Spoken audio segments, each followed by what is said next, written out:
Oh. Yay! Like a random noise from you there.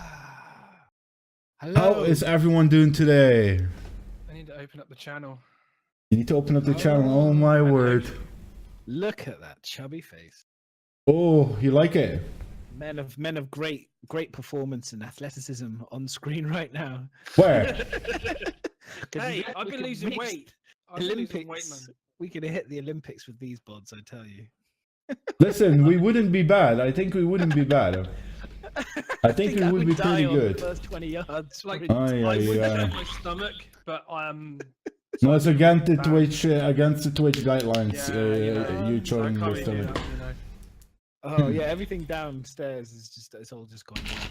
Oh really? You need to go to the doctors about It's that. all just going wrong. Just going wrong. So how is everybody doing? Welcome, by the way, everyone, to Addicted Podcast. Solitary Report's first ever host. So take us away, dude. Everyone make him it's as stressful for him as possible. Yeah, Yes. the poor guy. Basically, if Control he him. manages to do a perfect stream, I will kill him because I cocked up. I think the first time I ever did it. Multiple times, Listen, I'm a perfect guy. We're gonna do this. Everyone, welcome to the Addicted Podcast, numero 24.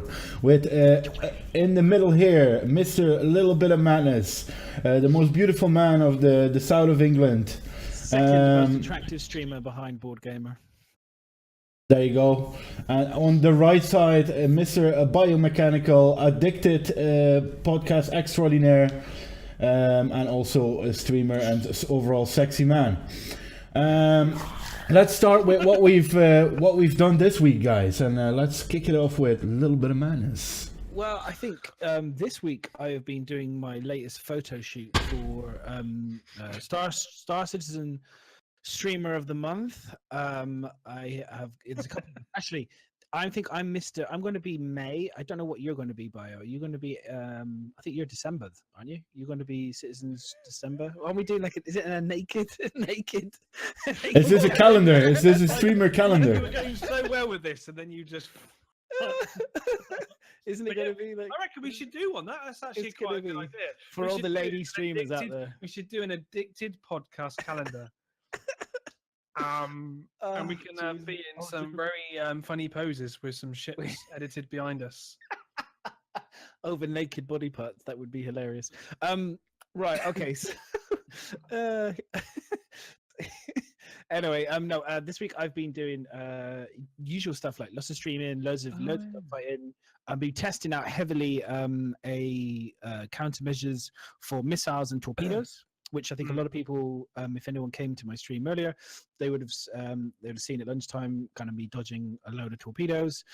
Last night I had some of the best fights I've had in a long time. I managed to avoid size 9 torpedoes, 6 of them, which is always a great feeling when they go whizzing past you and you avoid them. What else have I been up to? Just been watching a little bit of E3, catching up on the latest stuff. I am super excited about Destiny 2 coming to PC, so that's going to be I'm going to be very excited. There's a load of other stuff I'm going to do, so I'm going to be touching on it as we go through this week. I'll probably do some trailers and we'll talk about some of the latest video, games and shit like that are out, and get excited about what's coming. So I'm very excited about the next couple of days for that. And so, yeah, and also I would say if anybody in chat and stuff that comes in, if you've got any other games you want us to check out or have a look at and stuff, please let us know in the chat and stuff. We are talking about Star Citizen obviously tonight, but that doesn't mean that we're not all gamers here, and we're all very excited about obviously new games and stuff to come out. So yeah, Biomechanical. I'm going to come out and say sorry to everyone, and we low on volume again. Sorry, 1 second, we do a volume check. Kate says we're low on volume, Solitary. Oh, yeah. Let's see if we can fix that. Turn us up! You're on 200%. Oh, you need to turn the Twitch up in your volume mixer. See if that's causing a problem. Because obviously your headset, your OBS is picking up the volume for your headset. So if you turn up Twitch on the desktop, then it'll turn it up in general for your headset. Meaning then we'll come across louder. Mate, you're on max. Yeah, no, I'm talking about your volume mixer down in through Windows, not through OBS. Yeah, you're on max. You are all on max. Okay, so maybe what you've done is you've got the. Have you got it turned on so when Skype's I got active- I got a separate. I got a mix amp, so I got a separate sound card.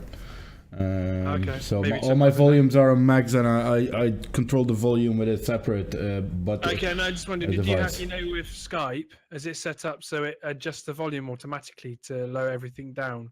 Because if it does, that's what Madness was doing for the Yeah. first while. Yeah. And it caused so many problems for him with volume. You have to go to tools. Is it So options? Isn't It'll it? just have No, to be something that I we turned that off the first time immediately when we did Okay. the first. It just Because be a it quiet really stream annoyed when the you're hell on. out of me. Yeah. So well, see, I can do one more thing, and that's turn you both up individually. So I'm going to put Madness. Can you say hello, welcome? Hello, everyone. Soft-spoken Madness here. There we go. There you go. I don't really speak very much. Quite a quiet person myself. Very humble. And now, Mr. Biomechanical. Yeah. Hello. Testing. 1, 2, 3. Testing. All right. So you're all on the max volume that I can blast you out, basically. Oh, okay. Well, I just had to shout louder, and it's fine. I'll raise my voice. Is that better, guys? I'll end up getting people like annoyed downstairs or something. It's worse.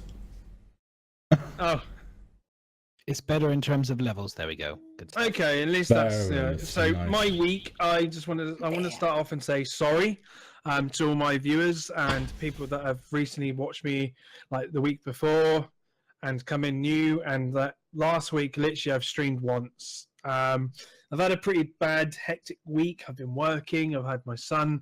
He's been a bit of bit clingy the last week.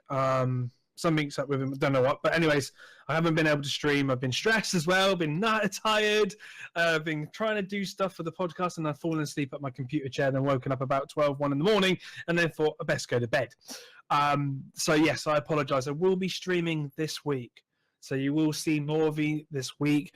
I am going to try and go to bed early as well because I've been told by Daddy Madness. He's told me what to do. He's like, that's gone Daddy over his head Madness has then. been a bit clingy as well this week.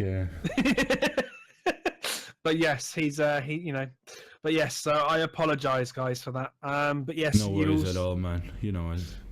But yeah, you'll see more of me hopefully this week. Yes, sir. Yes, sir. All just excuses why he did mental stuff.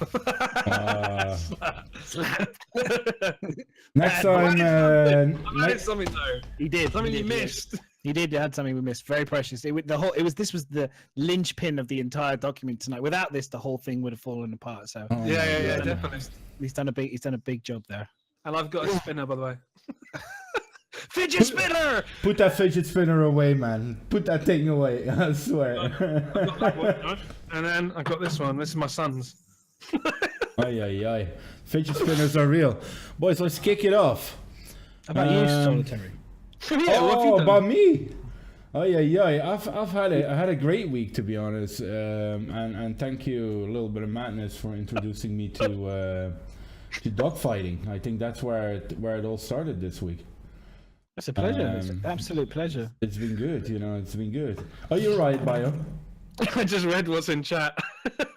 Apparently, with your female friend, apparently there's a donkey missing from the local farm.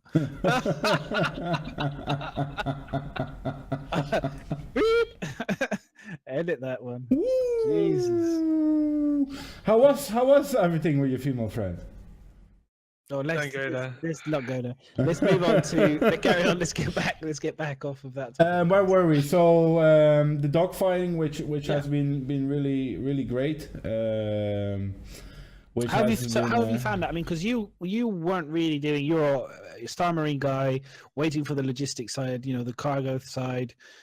And I said to you, why don't you come and do some dogfighting? We'll give you a bit of tips and pointers. And you took to it like to a duck to water and loved it. Have you? I think before what I did in the persistent universe was more the missions, and that gets boring at some point. You know what I mean? If you speak to Tessa every day, and we said it on the podcast multiple times, it's just it's a pain. It's a pain in the backside. Then being introduced to the dogfighting was just a great experience. You know, it's different every time. It really puts you on edge. It really gets your blood going, and it's overall really enjoyable. Really enjoyable. And I think the Star Marine, what's keeping me back from the Star Marine at the moment is mainly server performance, which is overall, I think, a lot less lately. But in games like Star Marine, where the server performance is that important, and you know it's important in the dogfighting as well, you notice it when we have desync, etc. But in Star Marine, even more so. If the servers are not performing, the game experience is a bit ruined. And for me, at the moment, the Star Marine game experience it's just not there. You know, it's just not where it was 3-4 weeks ago or a month ago. And yeah, I think it's a really good replacement for the Star Marine for me at the moment. It definitely keeps me busy in Star Citizen at the moment. Good. So would you say that you would now run Public Enemy yourself in the PU? Yes. I love it. Man. I love it. He loves I it. love it. We have another conversion. Love him, man. There's no better feeling than waking up in Grimhacks and seeing in the top of your screen Public Enemy, because that's when And everyone. there's nothing like waking up in Grimhacks, go to spawn your ship, you go in it, and then you get blown up Yes. before you even leave. Luckily, it doesn't happen a lot, to be honest. But at least I haven't had it too much. Kurosagi doing that little shit. It all depends. It all depends on what you're wearing, Bio. If you're wearing spandex and I'm in the station and I see And you you in shoot me in the spandex, head. you will be more than likely you're going to be then entering the Spandex Olympics competition that I've created, where basically it's just death on sight to anyone that runs past me in spandex. I don't have spandex anymore. I So have you're the good. free medium armor from Port You're Olisar because I good. couldn't be bothered to save up the credits. I swear to God, I know when Kuro's in because I see gold flash past me every time. I'm like, oh, that's Kuro. Goodbye. Is that Kura in his gold spandex? Yeah. It's gold spandex. Yeah, I think so. I think he's the gold spandex. Either that, or I'm just killing a random person that's wearing gold spandex all the time because you can't see the names. He loves it. So yeah, so good stuff, man. Good stuff. Enjoyable. Let's get into some chat. So we've had the schedule report out. A lot of people have gone over the schedule. We all know the deal. We could pour loads of salt onto this. I could pour tons of salt onto this if I wanted to, but we've actually got some good stuff to go through. If we run out, we can come back to the schedule. But the reality is a lot of things are delayed still. A lot of things we all expect to be delayed. User interface, netcode. There's a lot of things that I'm a bit salty about. You know, it's like it seems to be taking forever. They've been adding new things in to polish. I get frustrated when I hear that, like adding new things to polish. I'm like, that's what the Delta patch is supposed to be for. Why can't we just get the fucking Delta patcher in so that you can add these bits of polish as we go along, like other games do, like Player Unknown and other games that are in alpha stages or early access. They have these patches, Delta patches, that introduce small, you know, again, this is very naive of me. I'm not a game developer, so I'm just going purely on instinct and perhaps, but I get frustrated when I see that. I'm like, oh, come on, what's wrong with this Delta? Why can't we have this Delta patcher? And then you could do all these extra things. Let's get 3.0, but that's just all. I recognize that 3.0 rant. Yeah, is that how you're feeling at the moment? Is that what do you mean?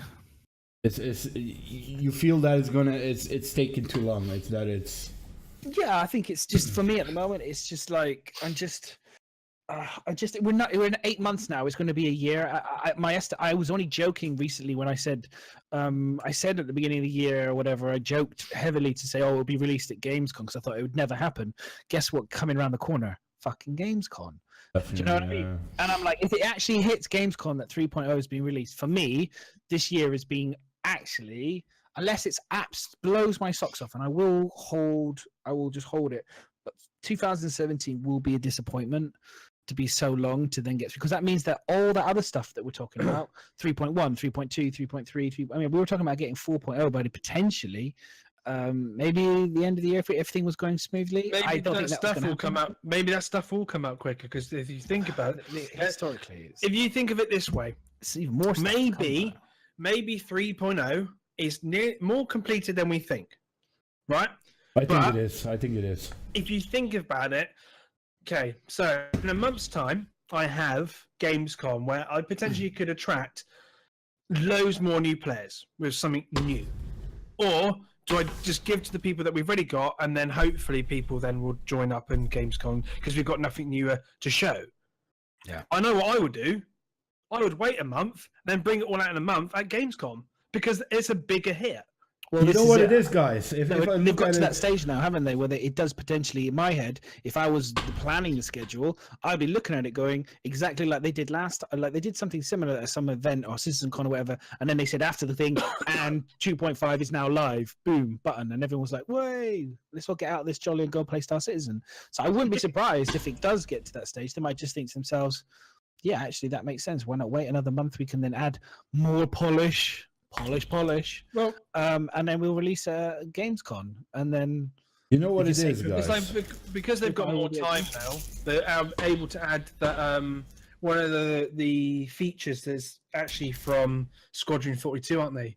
In space, I can't think of what it's called, the poly kind of thing, the vortex or something, that kind of like space kind of bluey kind of storm thing, whatever it was. I can't remember what they called it, but that's coming in 3.0, hopefully. Listen, guys. You they've already know got what it there. is.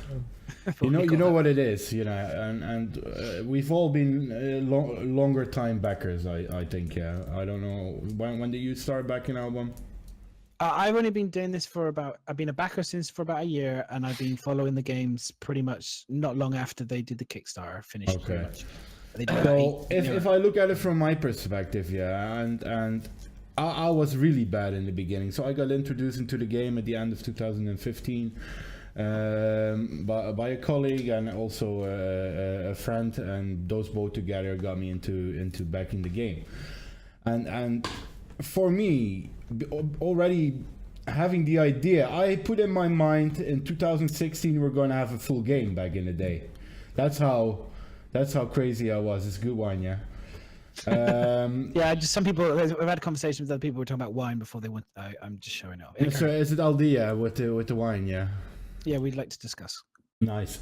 So for me, waiting now one month longer is not a big thing because I've been waiting since 2015. You know, it's 2 years ago now.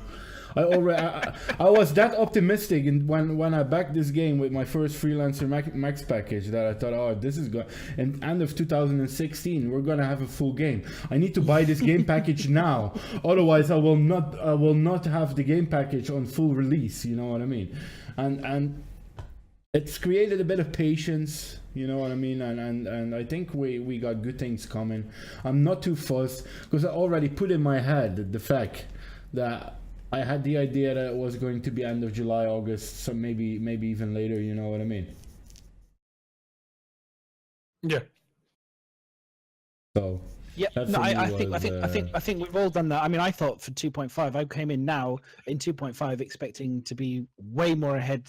I thought that 2.5 patch, and then I was expecting a real kind of like just a train wreck into 3.0 train ride. Not a train wreck. It became a bit of a train wreck. I mean, like smooth coasting into 3.0.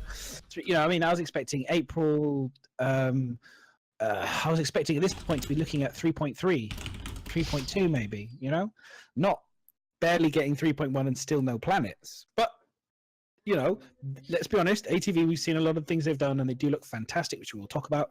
And so I'm just, you know, it's natural, isn't it? It's naturally disappointed, but then, you know, like in other games, we would never see this. We would never see this amount of info. So you have to kind of refrain yourself, but it's only natural to be a bit disappointed. We are literally hyperventilating at the moment. It's every week, it's, and then,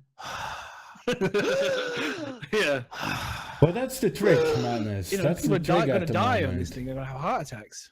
People are gonna Yeah. hyperventilate, have to breathe into bags and shit. But that's what they do at the moment, and we've seen Sandy's posts on Twitter where we've seen working stuff. We have seen stuff in ATVs, and it's what you say, the polishing. And I think, I hope that we're going to get something much more polished than we've seen in the past 2.5, 2.6, 2.4, all the major releases, you know what I mean? We jumped from 2.6 to 3.0, you know what I mean? It's I think we're up for something good, and I always want to stay positive Well, when it was it always comes to these things, you know. it was always going to be 2.6 to 3.0. It was only because a few people mentioned, and I think somebody mentioned on ATV about 2.7, which was an internal thing for 3.0. So it's always been 2.6, 3.0, which is a bit weird for me. I've always found that a bit strange. You'd go 2.5, 2.6, 3.0. I'm like, what? But hey ho. Right. So schedule report we will talk about later. We don't have to show the whole K. I don't know if anyone's seen the whole K. I can put it on there for you guys. Yeah, so we've got, this is the latest, this is hot off the press, this is the whole K. There we go. For everyone that hasn't seen it yet, the whole K. You wouldn't like me when I'm angry. I don't know. It looks like a gummy bear. What the hell is going on? You should think about it, right? Whole K. Hulk. Never mind. Moving on. Oh, it's one of Magnus's. It looks like a joke. Think about the name. Whole. Yeah, I know, but like seriously. Oh, a little bit of light humor just to try and lighten the mood, get us into the positive, It's not funny. into the next. It's not funny. Come on, we're supposed to be serious, man. Slow clap, slow clap. It's like one of those. It's like a joke in a Christmas card or whatever, in a cracker. Yeah, thank you. The slow clap. Give you a round of applause on that one. That wasn't me. That was me. That was on Reddit. I that was just going through Reddit. I was like, I thought that was quite funny. What I did see though, which is pretty cool on Reddit as well. This is like a little bit of a Reddit update. I saw a Bar Citizen at Portland, Oregon. I think it's the same dude that did the laser cut stuff for the Super Hornet for when I won the dogfight in UK Championship. That you chucked on the floor and you weren't happy because you didn't get to keep it. Is there gonna? Can I interrupt, guys? Is there gonna be a podcast where you're not gonna mention this? No, I'm going to find every opportunity to mention it every podcast. Hey guys, 300 UK champion! I'm already down a couple of weeks. I've only got like 40 odd something weeks left, or whatever it is, to keep talking about it. So, Oh my don't worry. God, yeah. Listen, you know that this is going to be taken away from you on the next BritzenCon, yeah. I hope. Listen, Imagine if it's not, though. you Can introduced imagine if it's not? the my worst days. and most competitive person to the dogfighting, yeah. Can This you imagine if I man, win it this man, again? next BritzenCon, and I will dare you, will eat you alive with bones and all. I'll tell you that. I will It's eat gonna be you a war alive. story. Can you imagine though? Can you imagine if I win it again? Oh my days! That's another. You won't. 365 Next time. years. I've already said next time I'm taking both my joysticks Okay. down and then I'll beat you. Both your Okay. joysticks. Enough about me, because this isn't about me. This is about the guy that does this stuff. This is really cool. I think what he does is amazing. You know, they are fantastic. They always look. I mean, it even has looks like authentic battle damage because it burns as well. So it's very, very cool. It burns. Can we light you it on see, fire? because the laser burns the wood, so you get that lovely little burn like effect it. in the corner. Is this the same guy that made exactly the same guy that made the trophy? I think so. It looks like it. I don't know. I think so. But I know that he's also set up packs that you can send out and you can do them yourself. I'll double check it. But anyway, I thought that was pretty cool. And then we've got another little thing in Reddit which I saw recently, which I thought was really interesting. Is the power? Oh, is it going to work? I don't think it's going to work, dude. Hang on. Does the Which one is that? The stealth and power in game? Yeah, the Spectrum. This was on Spectrum, so I saw this in Spectrum chat. There's a lot of stuff going on in Spectrum, which again, there's some really great bits of info. But this was really cool. Someone had taken the ATV about stealth in game, and they'd obviously seen some of the latest images and stuff to do with the power systems.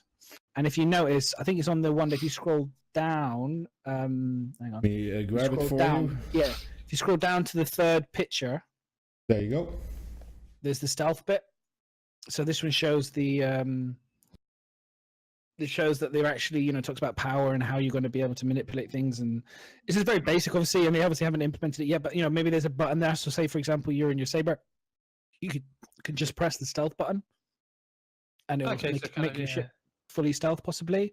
Or You wonder what you you can know. shift it to, because it seems to be shifted to one side here. You see what I mean? So you Usage. wonder what is. you know, how much of this power bar, you know, what also is going to be interesting to see is what is that limitations, you know, to get down to, you know, if you're not a stealth ship, for example, you know, how low can you go, as it were, until obviously you're going to start to affect it's going to have real impacts on your ship, and is it really worth dropping down really low to stealth? Yeah, like life support. Is it exactly? Is it, you know, is it actually going to be of benefit to drop down to that level? As You know, in I'm silent sure running, is that what you mean? Yeah, in silent. Yeah, exactly. Yeah. To go to reduce your, Like- you know, your signature and all that stuff. Kind of like the mode they have in Elite Dangerous where you shut everything down and you kind of like frost up, don't you? That's quite a cool effect. Yeah, that's very cool. So that'll be very cool. Definitely very cool for, if you think about it, if you're a cargo runner, for example, you know, you're going through a hostile area of space. Whack it at max throttle and then turn everything off. So you just slowly drift. And then just basically decouple, and then just like you need to know exactly all the power down to what, you know, is crucial. You know, example, you could turn almost everything off exactly and just have like an air breathing device perhaps on the ship, so you could just like free float like an asteroid through space to get to the location. Yeah. That'll be very exciting. Very interesting. Can you imagine? All your mates sitting there waiting, freezing up, watching their health slowly deteriorate, waiting for that perfect opportunity to then reactivate, ignite everything And then run. as you fly past all these Because I'll be coming pirates. after you. It's going to make for some tactical and very specialized gameplay. I think I hope so. And in multiple Solitary, just aspects. so you know, man, I will never come. If I know it's you, I'll never come after you. And if I do, we'll plan something. So it'd be cool for our streams. I want to talk to you about that. It would be quite cool. What are you on about? 3.0. I'll tell you afterwards, man. Oh, It's just no, about- it's alright, man. I'll shoot you out of the air. No, don't worry. I've got some cool gameplay ideas for us to try out. Oh, we can. Oh, definitely. I'm open to all the things. So just hit me up on the Yeah, Twitter, the Instagram, the the Twitter, the Discord. Instagram. You know where to find me. You know where to find me.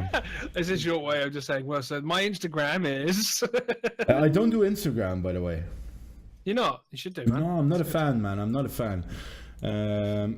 You know what put me off from Instagram, man? I'll keep it short, but people posting their fucking food on Instagram.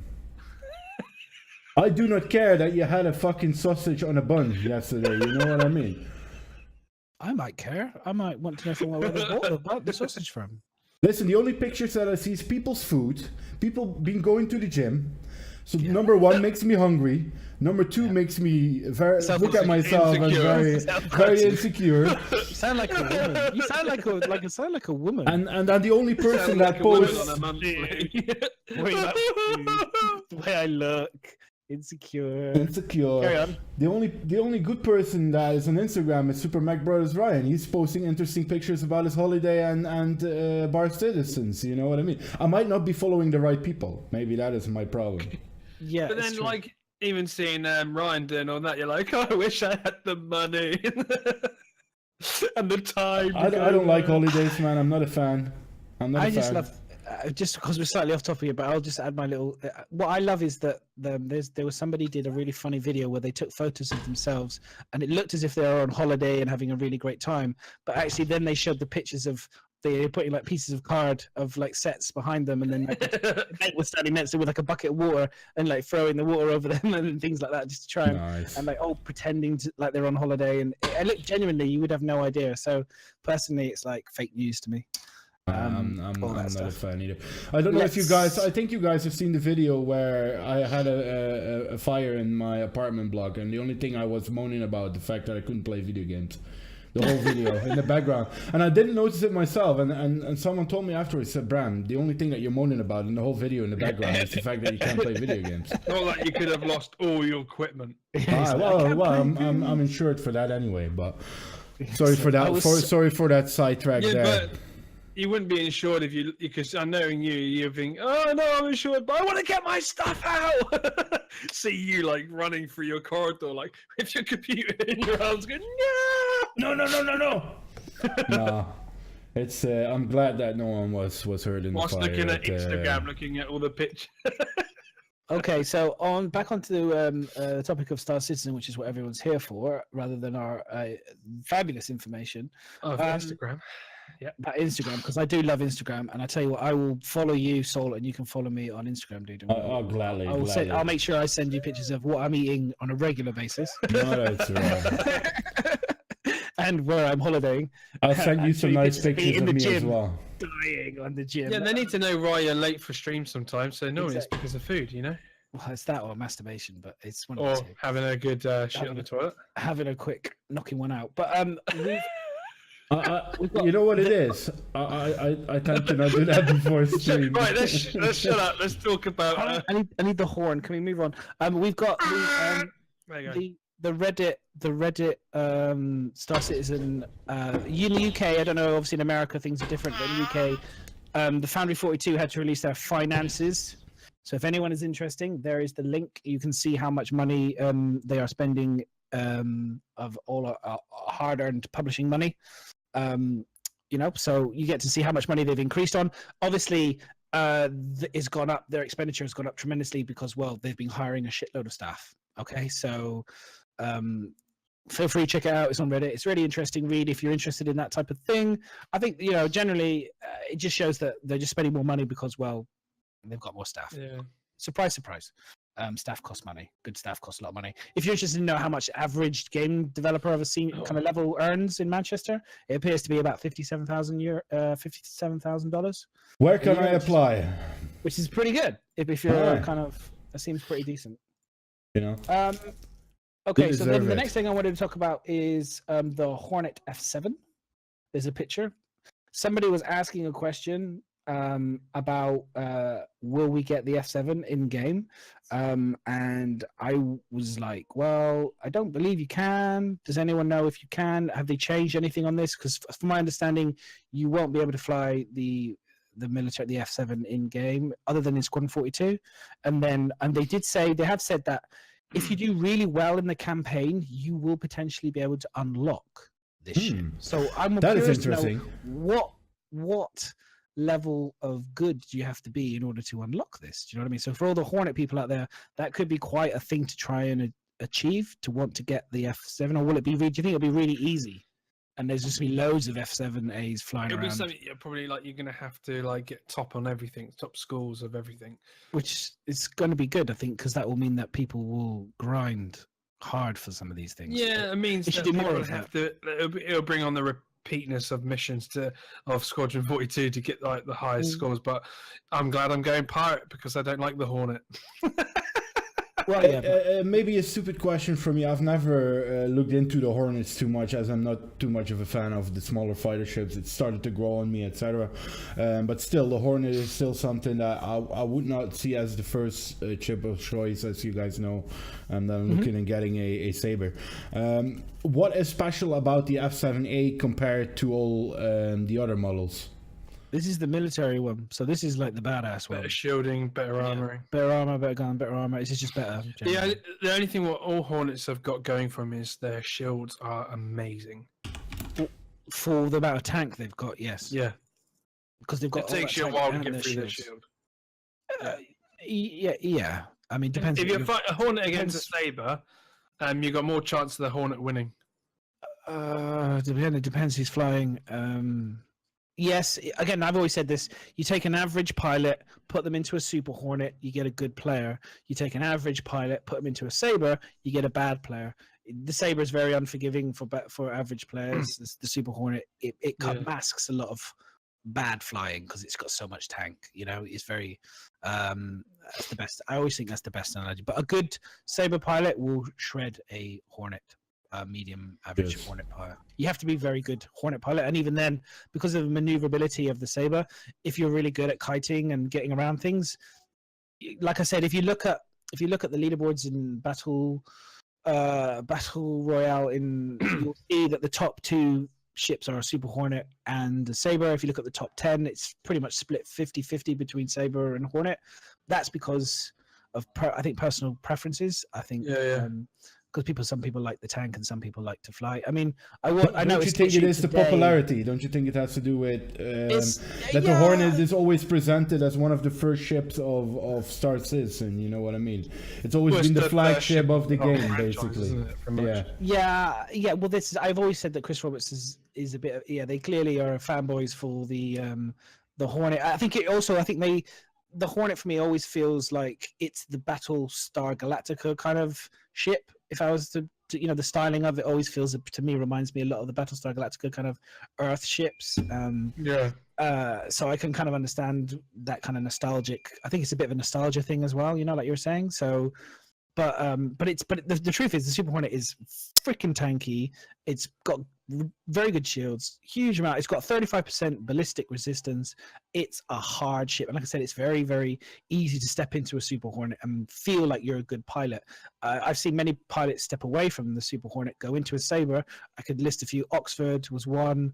Dagar is another one recently in terms of the streamers that I've watched who stepped and gone, holy hell, this is painful. I don't like it. It feels weird. I don't understand. But eventually they get into it and they understand with time and dedication. But there's that initial period of like, wow, this is really a lot harder to do. And yeah. Anyway, for me personally, I prefer the Sabre, but what do you, and that's a question for both of you, I think. What do you guys think is the reason that CIG still hasn't released the second iteration of the Hornet family? Let's call it that way. The second iteration? So the Hornet MK2. Let's call it that. Oh, the Hornet MK2. Well, I think they're probably waiting. They're going to have a whole new set of ships. I think they've said already that they're working on a load of stuff. That I think the focus at the end of the day is get 3.0 done now, and then get Squadron 42 finished. So I think all the Mark II stuff and everything will start to come. Maybe next year, a bit end of this year, maybe next year we'll start to see all that stuff. Trademark. Yeah, I think they've still got so much of the 2.0 stuff to fit in terms of HUDs and reworking on cockpits and animations and blah, blah, blah, on all the stuff. We still haven't seen enough. We haven't seen enough of the public transport ships. We still got the 600, which they mentioned that the concept ship that's going to come through soon. We've still got all of the kind of hull and all that stuff to come yet. So for me, I think all the Mark II Hornet stuff, unless they're really keen for that, I think we'll probably sit on the back burner until after Squadron 42 or during Squadron 42. Then maybe it'll all come out at the same time. You know what it is, and I was just thinking about it. Looking back on when we've seen the first images of that Mark II Hornet, how long ago? I think that's been February, January, and in an ATV or in a happy hour where we got some. Where a dude was working on the new Hornets basically, and you already saw the Hornet that we saw earlier there as well, with the more sleek nose, etc. It's been a while back since, and they really haven't said anything about it. They really, maybe on purpose, left it on the side. I think it's done. I think I'll have to check let me check in the diff checker, but I think they already probably finished all that polishing. I think it's just all to do with the internals now, like cockpits and getting all the HUDs increased. They've increased the sides now so that you can read stuff and it's easier to interact with stuff. Yeah. So all item 2.0. Item 2.0 has obviously thrown a bit of I don't know how you call it. Some coal in the fire, we would say in the Netherlands. It's a bit of a curveball, maybe, or something they've already planned. So. Maybe they've already they knew it was coming. They just kind of trying to soften the blow to us. I don't know. No, definitely. So there's that one. And then the next thing is the ground vehicle. Now, I don't know if everyone noticed, there's a lot of people have been talking about the new ground vehicle in ATV. I think they mentioned it. But in Reddit, someone's posted up a really interesting picture. And I mean, Bio probably knows, but he's probably under NDA, so he probably can't tell us because he was in Manchester not too long ago. So he probably knows what's coming, but the rest of us are all going to have to probably suffer the pain of waiting.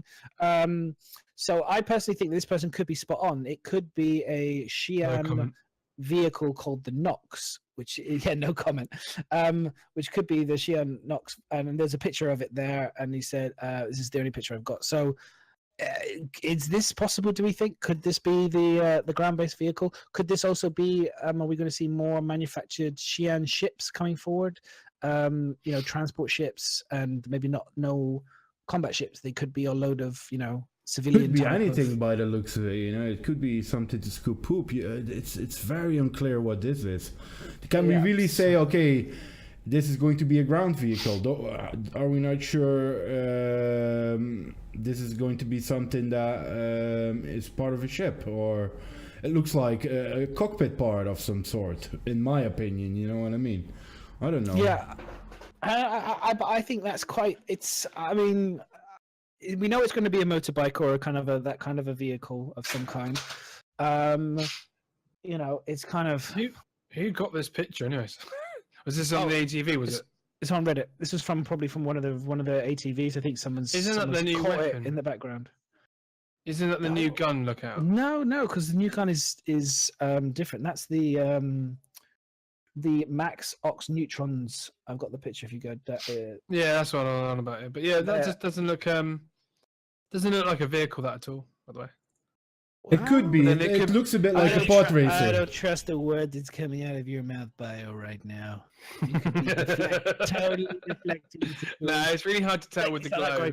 Oh my god, that's exactly really hard what it to- is. Oh my It's really God. hard. Oh, Madness is bust. I'm just saying, no comment.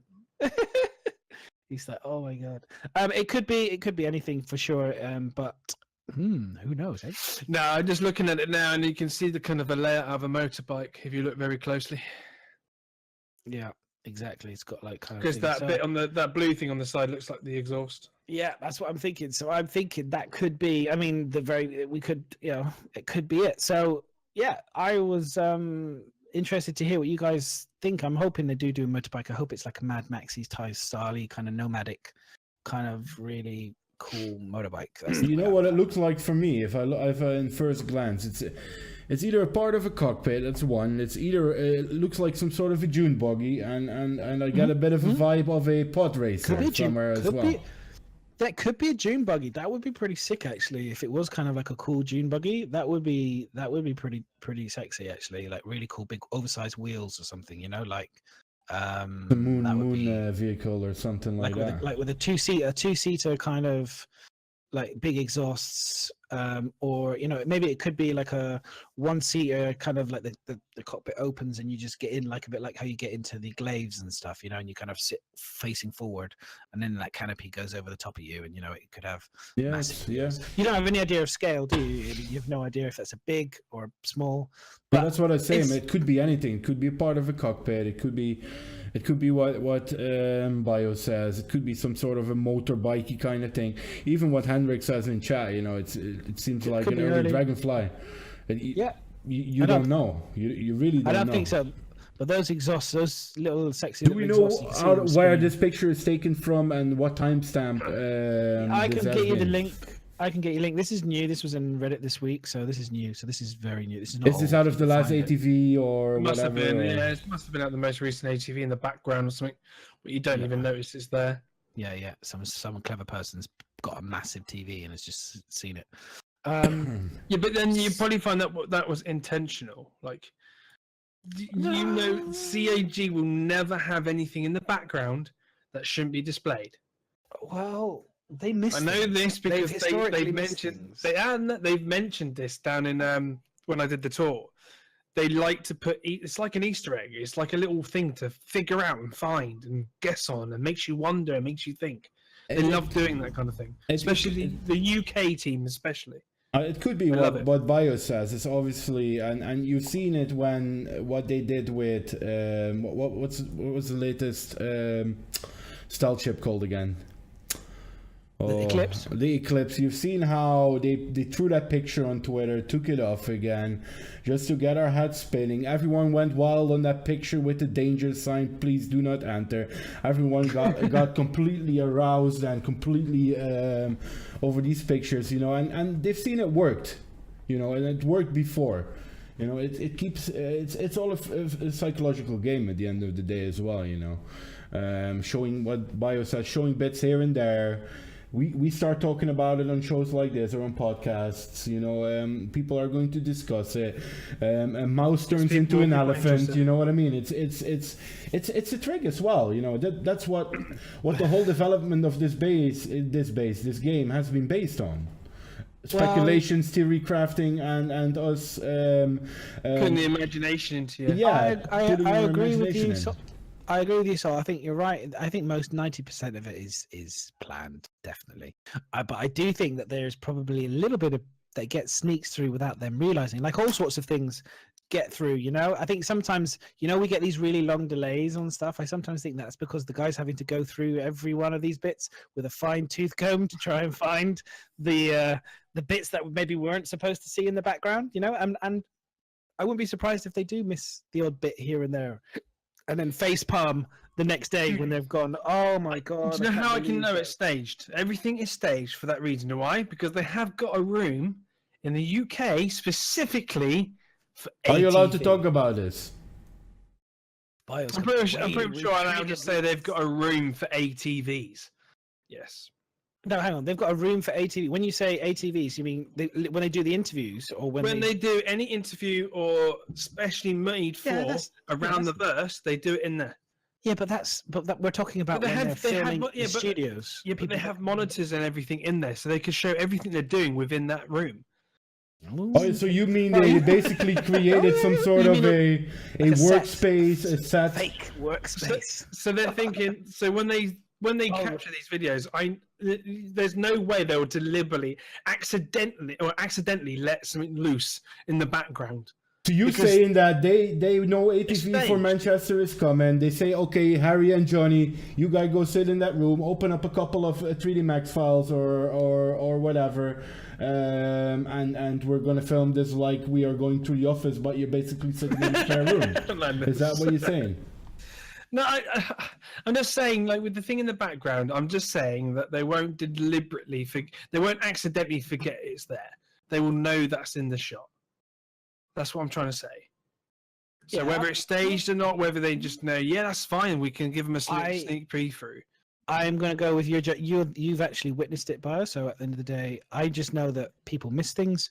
Do it all the stuff time. I've seen, obviously, I can't say. That was most of that was probably set up for that day. They have things they know they can open up and work on for the day they do, because they said that. So there's stuff that we don't even know of, and there's stuff that everyone doesn't even know of for 3.0 still. And so everything that we saw, obviously I can't say, NDA, was set up for that one day for us to see.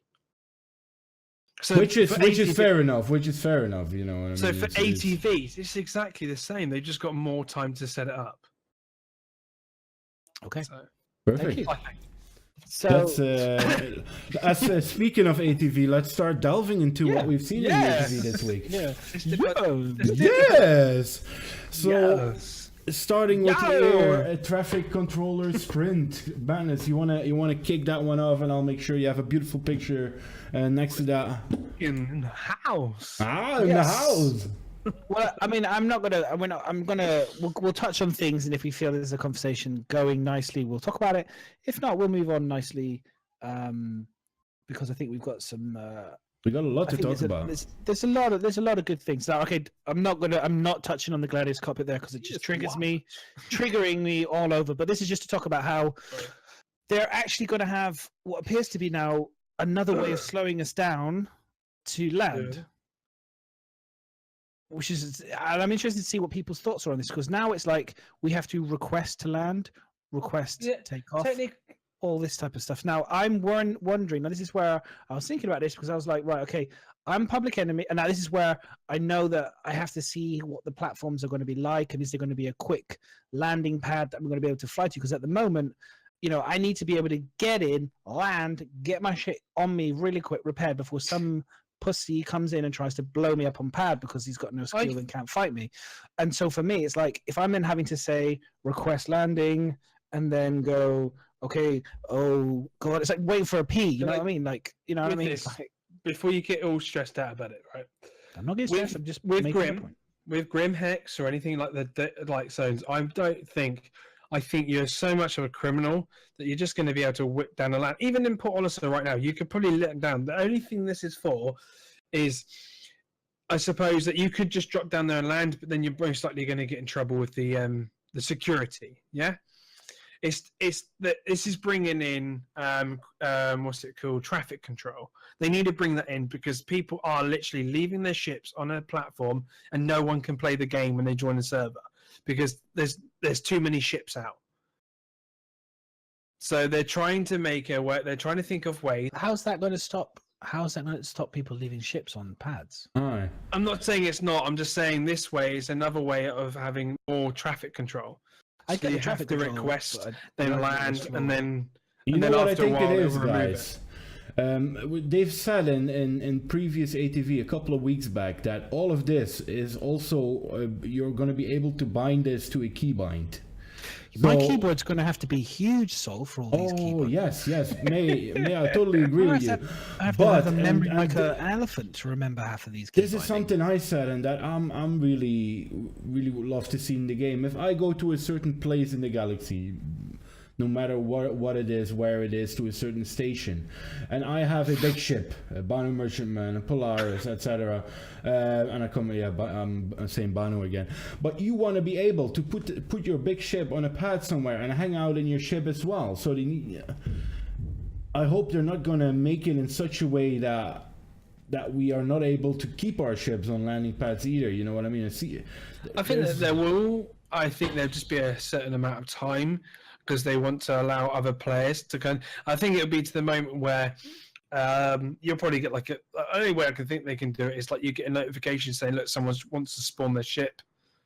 Please move on."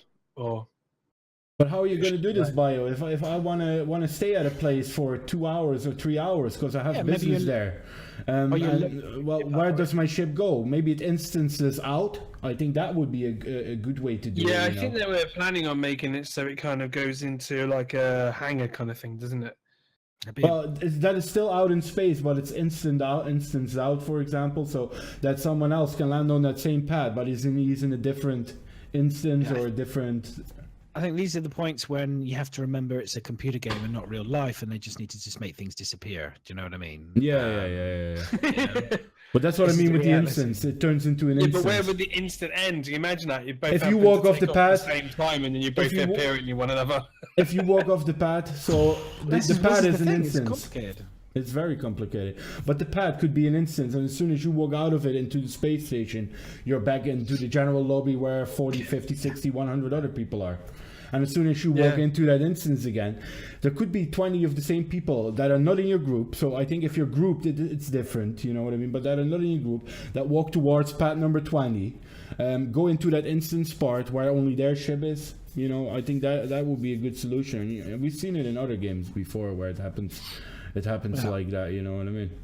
I understand there's a lot of kind of it wanting to kind of like role play and immersion and reality and all this stuff, but I always kind of go back to, you do have to remember it is a computer game. You do have to keep things, you know, like you overcomplicate things too much, and you know you alienate a whole group. Welcome to Star Citizen. You have to kind of like, you got to remember there's a bit of a balance, which I'm sure they're going to keep. They'll probably be. There's going to be a lot of toing and froing. It is alpha, which is good. So I think a lot of this stuff might change again. You know, maybe they'll say, well, maybe we don't need all of these key bindings, or maybe we can group. I things think this will together. be. I reckon this will be just something like it's automatic landing in a way you just approach and it's doing it. But exactly. this is just another way to kind of have that immersion, maybe. Then, but you know. Yeah, we've seen it in GTA Online, for example, where the garages are the instances. That's the way I mean, basically. So you go into that garage bit, and that's your own little part. As soon as you come out of it, you're with the other players again. You know what I mean? You can do it in a similar way. I would think. Well, I mean, they have it currently now. The landing pads are unavailable now. You can just put yourself. You can get yourself a little ticket, like you're at the post office. Pull your little ticket out, the little tag, number 23. Take a seat and wait for your slot to be available. Just sit down waiting there, literally. I could see Mando sitting there like this. Yeah. Where's my ship? Come Ticket on. number. Would ship number 37, please go to pad 10. Your ship is now available. You know, coming over the comms. Okay, and you just walk over to, you know, get your stuff and then head over to it. You know, that could be the answer. You know, you just have to wait. You're just going to have to wait for pads to become clear before you, because we're going to have cargo. Just imagine you're going to be manually lifting all of those boxes now, breaking your backs, stamina running out every 5 seconds because you can't breathe, trying to lift these boxes one at a time. 4 hours later, you've loaded 4 boxes into the back of your ship. And you tried picking up 2 at one point, and the one at the top slipped into your face, and now you're knocked out cold on the floor Yeah. with 2 Had to boxes on top of You've you. had to quickly put a beacon down to call for somebody from the other side of the planet to come and help you up. Dr. Giants comes and rescues you, but with a blows you grenade up first. first. So where were we? We were talking about the hint system. I would say I think it's a good thing that they're trying to implement something like this. I think so long as we can switch it off, obviously for experience. I don't want to see the hint system every time I ever do anything. That would do my head in. And I certainly don't want it to be a bug problem, because could you imagine, like, if you try and do stuff, you constantly get, like, imagine the hint system comes up as well as the current 2.0 in your cockpit, all the words. Could you imagine? Oh my days. It would be like just a word. It'd be horrible. Make sure you put your seatbelt on before you take off. This button is to do so to eject. It's like, it says eject. What? This button ejects you from the ship. It says eject. Seriously, come on. You have to be a retard. I think it's good though, that up until a certain level that they try to introduce this stuff. Because I remember when I came into this game for the first time and thought, what? You know, and we kind of like that. It forces you to talk to people though. And ask questions and exactly, get it called a does. noob, It does. know? Whereas this doesn't. This keeps you a bit more. No, but I think with the state of the game that we have now, where it's for a new player, it's very hard to find their home, their org still, I think, you know what I mean? It's not like, it's not out there like, I'm going to join this organization. If you don't know a lot about the game, I'm going to join this organization. It's very hard to find like-minded people. And we do need to, I do recognize that. We do need tutorial, for sure. We do need it. I'm just saying it just... Just put the tutorial when everything's in the game, and that you can actually do what's actually the tutorial was trying to tell you to do. That was. Did you notice these lovely new screens, and then they obviously like literally just added like a crappy little After Effects cut and paste job on the last page. Yeah. I was like, it was nice. That's not finished yet. UI's not finished yet. You like the new screens? You like do you? And it's a stupid question I'm going to ask. Do you like the font on the new screens? Do I like the typeface? It's not called a font. It's called typeface. Let's call it typeface. Grab your handbag, man. Let's get it technically right here, guys. It's called a typeface. Oh, look at that typeface. Given the project's current rate of progress, what do you think is a realistic timescale for beta and eventually official release? Obviously, no one knows, but an educated guess, I was thinking Xmas 2018 for beta, summer 2019 for an official release. Yeah, I think that would be a good bet. That'd be a good bet. I'd say at least minimum of 2 years for a live release, minimum. Just know when release will come out on a CitizenCon. Yeah, So it all depends. I think if we get Squadron 42 by the end of the year, then I'll be more hopeful. If we still haven't got anything, not even a good chunk of Squadron 42 to even look at. Lord, you're really there, man. You know, at this rate, we're all old and grey. Well, this is it. I'm already going grey. I'm telling you, we'll be hyperventilating forever by the time this game comes out. Right. Okay. Next one is changing how a player spawns into a level. There is a link here for the video. You don't really need to show it. It just shows a guy getting up out of bed and getting back into bed, which anyone that's played this game has seen and done a million times. I just put it in there just for I did the video just to remind us all what it's like to get out of the bed and to get into bed. Do you remember what they were saying about how they've changed it?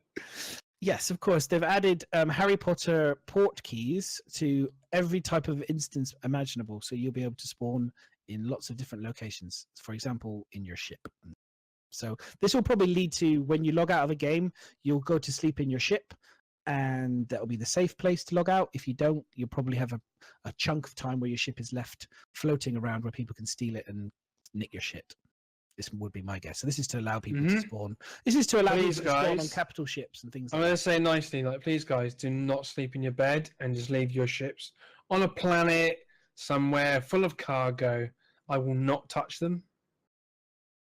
Well, if you fall asleep, won't that switch so that you won't be able to steal their stuff? No. Persistence is in 3.0. Yeah, but I was under the impression that you No, safely ships. log off in the.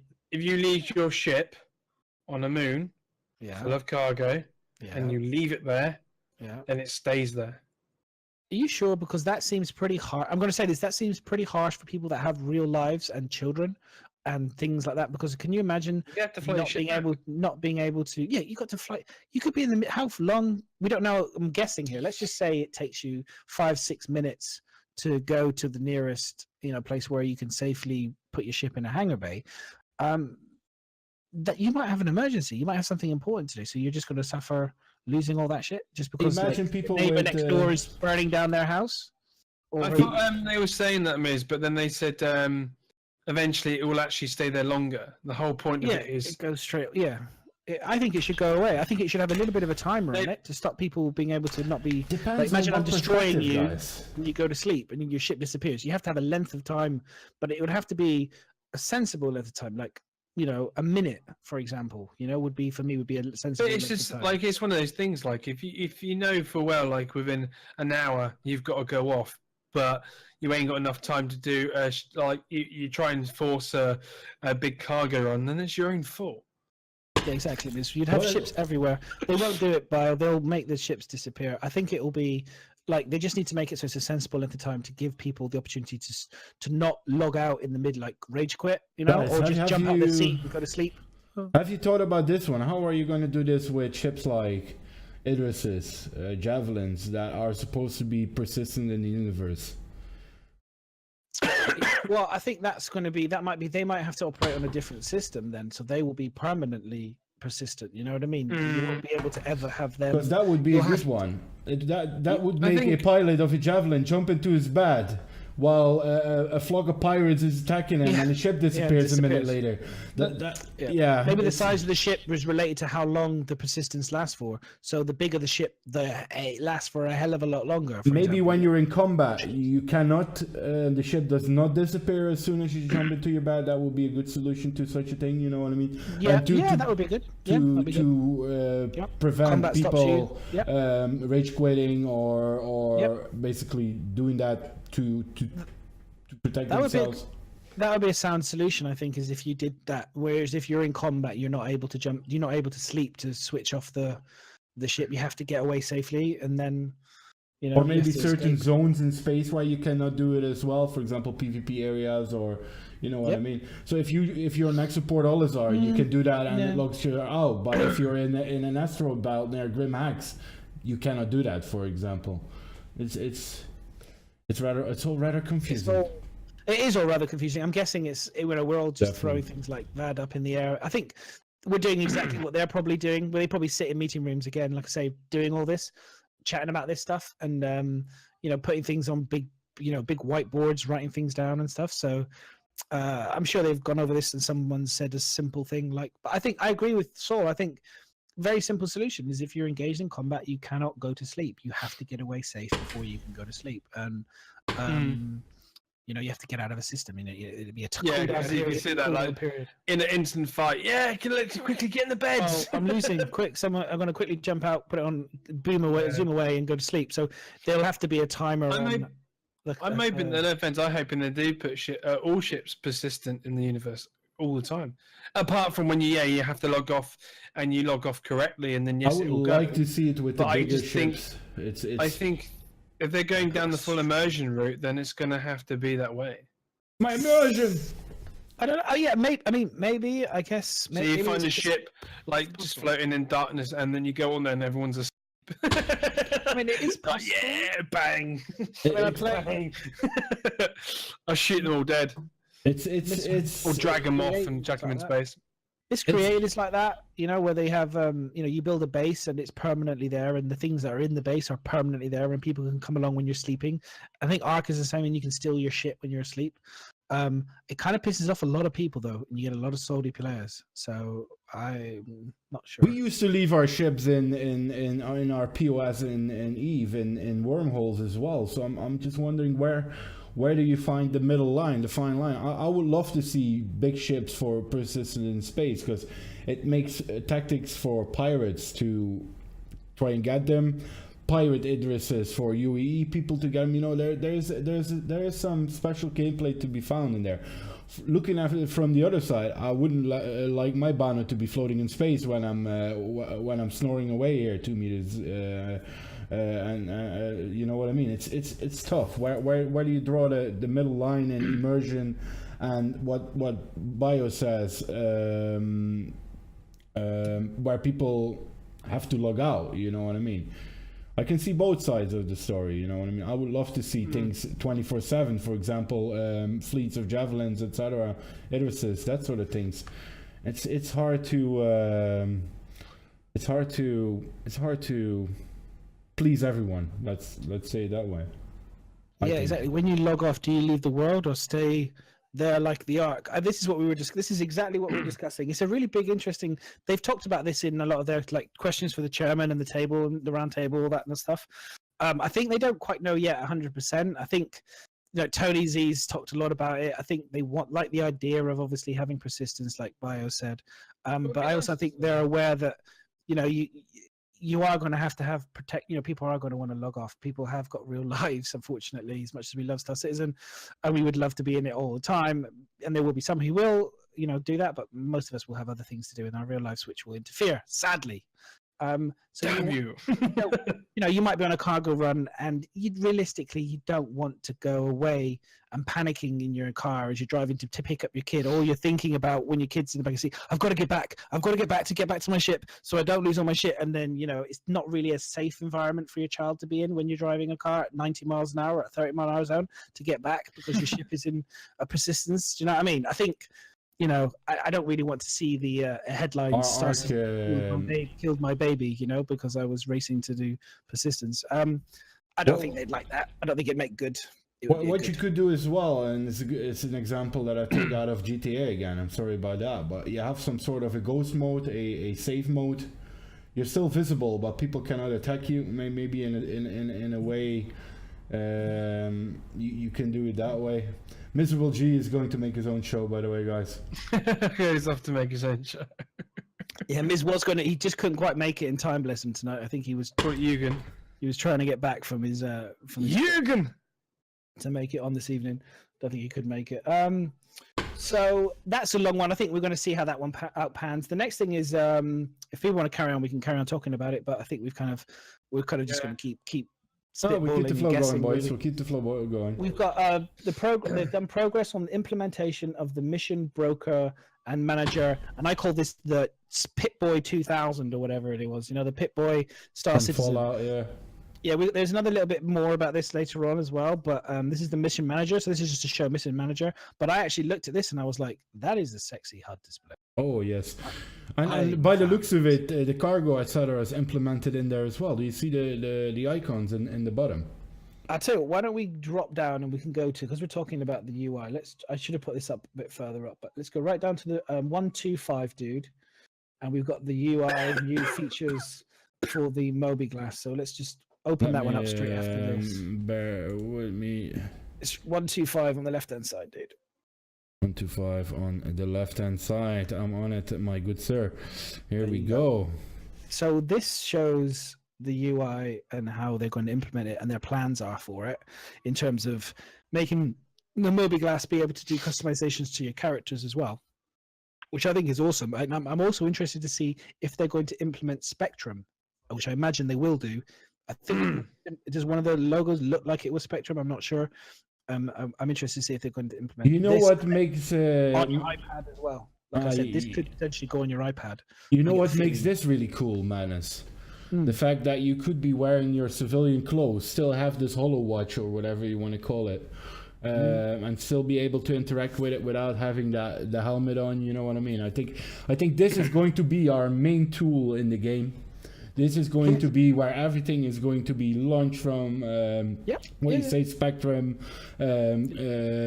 communications with other players, group finding, whatever you think about is going to be in this little watch. And what I like to see, and that might be something stupid, remember the gun customizations that we have. We need something for the watch as well, man. Different styles of watches and stuff. I like that, man. The pip The Hollow Yeah, Pip. yeah. SC Pip-Boy. It's very cool. I really do like it. I think they're in the right direction with this. I really like the way that on the left hand side it looks like it's going to kind of rotate around your wrist, so you can have different buttons to touch. You know, like those little symbols look like they're going to just spin as if they're like on a kind of a padlock that you'd get for locking your bike together. You know, it's like, you know, you put in the key code in. You know, I really like that. I'm a big fan of this. I think it's great. I'm excited about this because I see this becoming, like we've said before on other podcasts, becoming an external piece of kit that you can plug into your iPad, your iPhone. This could potentially, you know, you might be able to do this customization, you know, like I said, through Spectrum as well, and then maybe plug it in. What I'm also interested to see is, do we think this will take damage? So you'll break it. So say you get shot in the arm, for example, and then you open up your Pip-Boy and it'll be all crackling, and you'll be trying to, you know. No, I don't think they could do that. You won't be able to see very much, and you'll have to try. It'll be broken, maybe state of broken, and you'll have to kind of press a button to, you know, you'll have to manually try and fix it. A bit like Predator, you know, when Predator gets shot and he's kind of got it damaged, type thing. Just thinking. I don't think you want to bring it to a point where someone cannot do anything because his watch is broken. I could see visual damage, etc. maybe, but I think this is going to be your main thing in the game. I don't see that as something. This is what I think that you want to be able to completely destroy. You know what I mean? Because that could result in a lot of griefing, etc. again as well. You know. Well, what happens if you get shot in the arm? That arm, for example. You got two arms. You got a fucking problem. So, you know what I mean? If someone chops your left arm, you know, you blow up and you lose your left arm, for example, you're gonna have to wander around carrying your arm and your Mobi-Glass. Or you've got to take it off and put it on your right arm. No, I'm just throwing it At out least there. then you can use your hand as a weapon. Slap. Yeah, slap people with it. Bang. Yeah, It's going to make for some interesting things, and some things definitely to what Madness says. I think to think about and what they're going to be able to do with it. You know what I mean? But at the moment, in terms of the look of it, fantastic. Very excited. Definitely. I love the fact it's got the color in there and all the rest of it. So going back up to yes, sir. Something that made me really exciting is the patterns of walking, the way NPCs are going to interact. Make it less blocky, make it less computerized, make it a bit more flair and a bit more interesting. I don't know what do you think about this one, Bio? What's your view on this? Which one? Oh, this walking. The walking patterns. This is coming back on something that we touched base on the last podcast, where we said, are we going to see crowded stations? Are we going to see crowded places, etc.? I think this is an interesting development. So yeah, before obviously you can tell it looks absolutely terrible. Oh yeah, because there's like clipping through things and just like really edgily and jerkily, but it's movements. You can see how. So all of them have their own paths, but a path on assumption, so they can go wherever they want, really. So each character has a multiple pathway, and it's following its specific route. But at any moment, it can change its route depending on how the AI feels. Or maybe things that are in its way due to explosions, people moving around people. If someone's standing in their doorway, he must be able to walk around it, you know what I mean? Yeah, he will do, because what they've got is like an area bubble, and it will from, if you remember from one of their old days, they were saying that it knows what's within its area, so it will automatically adjust its pathway to go around that object if need be. Yes, Biz, it can. But you know what I want to see, Bio, you're talking about paths and the difference, is I see a lot of individual people walking all the time, and I think that it's obviously getting the basic animation in, and it looks pretty sound. I mean, I've seen quite a lot of their videos on their walking patterns and stuff. They seem pretty good now, pretty locked down. What I want to do now is I want to see multiple paths of guys meeting each other, passing each other, more of that kind of collision of characters. I want to see a guy running into the door, into the room, and then somebody walking out of the room. Yeah, exactly. I want to see someone running into the door, somebody walking out the door. I want to see people lingering by the side, doing something, and then someone having to, the computer having to figure out to walk past this person. brushing past. You know what I mean? I want to see more hustle and bustle. Who walks these days? Crowd. France. Crowd animation. I'm excited to see crowd animation. I still haven't seen enough crowd animation. Different sorts of walks is what you mean. Different situations. Different walks, running, slowing down. I want to see exactly. Well, yeah, obviously. In Situational awareness. I think it was. just crowd. It's mostly crowd stuff. I think it's 3 ATVs back then they did show that, mate. Well, they showed a bit of it, but I want to see it in actual use. Yeah, I want to see a video of it now of them actually doing it. I want to see what it looks like. For another one, if I'm going to see animations now, I want to see them like crossing paths with each other in corridors. Lots of people. I'm not talking like 2 or 3. I'm talking 6 or 7 people, 8 people potentially in like a dining situation. People walking through corridors, walking through multiple doors. Hustle and bustle. Like as if it's a proper station or a lot of things going on. I want to see that. That's what I want to see, big time. Interesting, definitely, yeah. Next on, go for it. No, it's all right. So fixing major future mentioned in the last update as lit fog. I think that's something that Bio wanted to touch on, or am I saying it wrong? It was just a talk only, so this was just saying that they're doing, they're fixing updates and stuff to do with the implementation of the fog stuff. So they showed us that it looked amazing, but they're just doing fixes on it. That was just a sweet. Exactly. Something what I liked, and I will put it on the screen for all of you to see, is the lighting changes, the saturation, and the reflections on the planets, etc. So reduce reflection intensity on rough surfaces. It's something that they've been touching base on for the last 2-3 ATVs anyway, and I think it's needed for. This is obviously all the stuff that they need to do for 3.0 to make it all look a bit.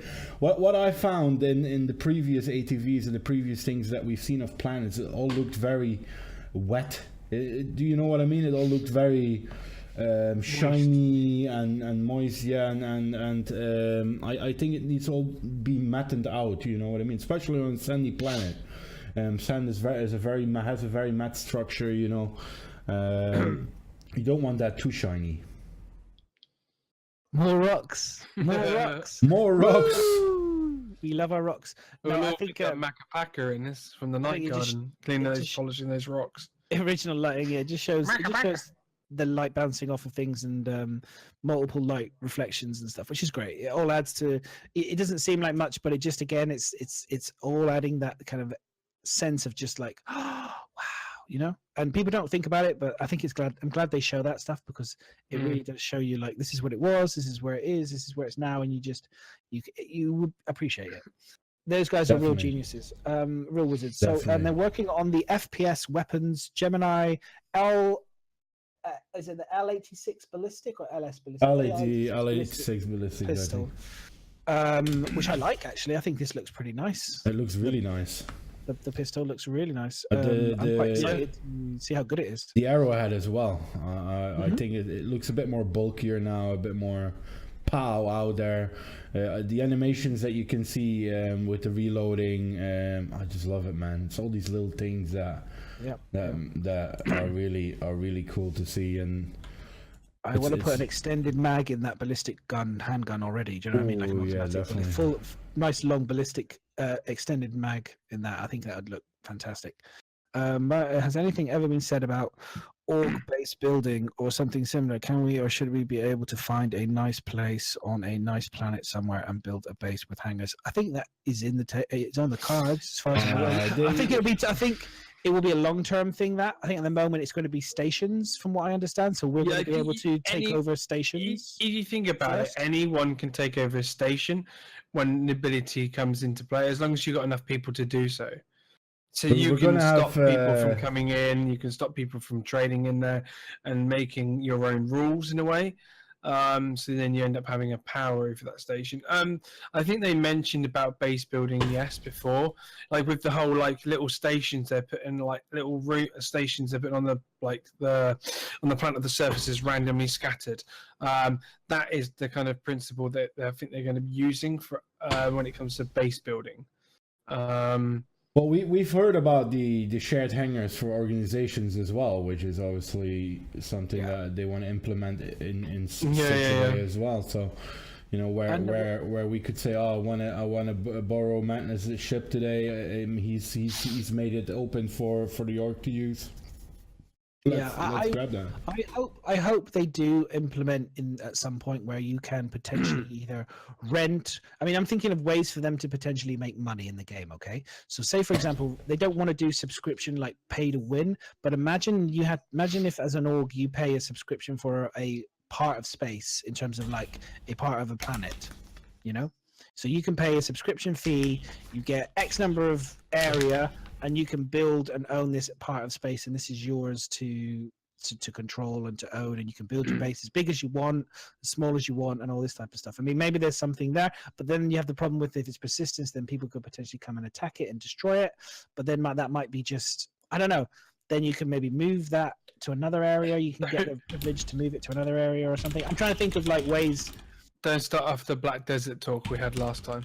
I would like them. I definitely agree with you. I think being a person that likes my kind of SimCity-esque and building stuff, I really want them to implement that. I think we all do, but Yeah. I think it's a bit of a way off. I think they recognise that, and I think They'll they have just to get think of stations. for that. They'll have to think of max amount of people that are going to build on the planet and server load and all sorts for that. Well, there's a little bit in here. We'll come across it where they talk about stuff which was relevant a bit. We can come back to it. I'll have to find it.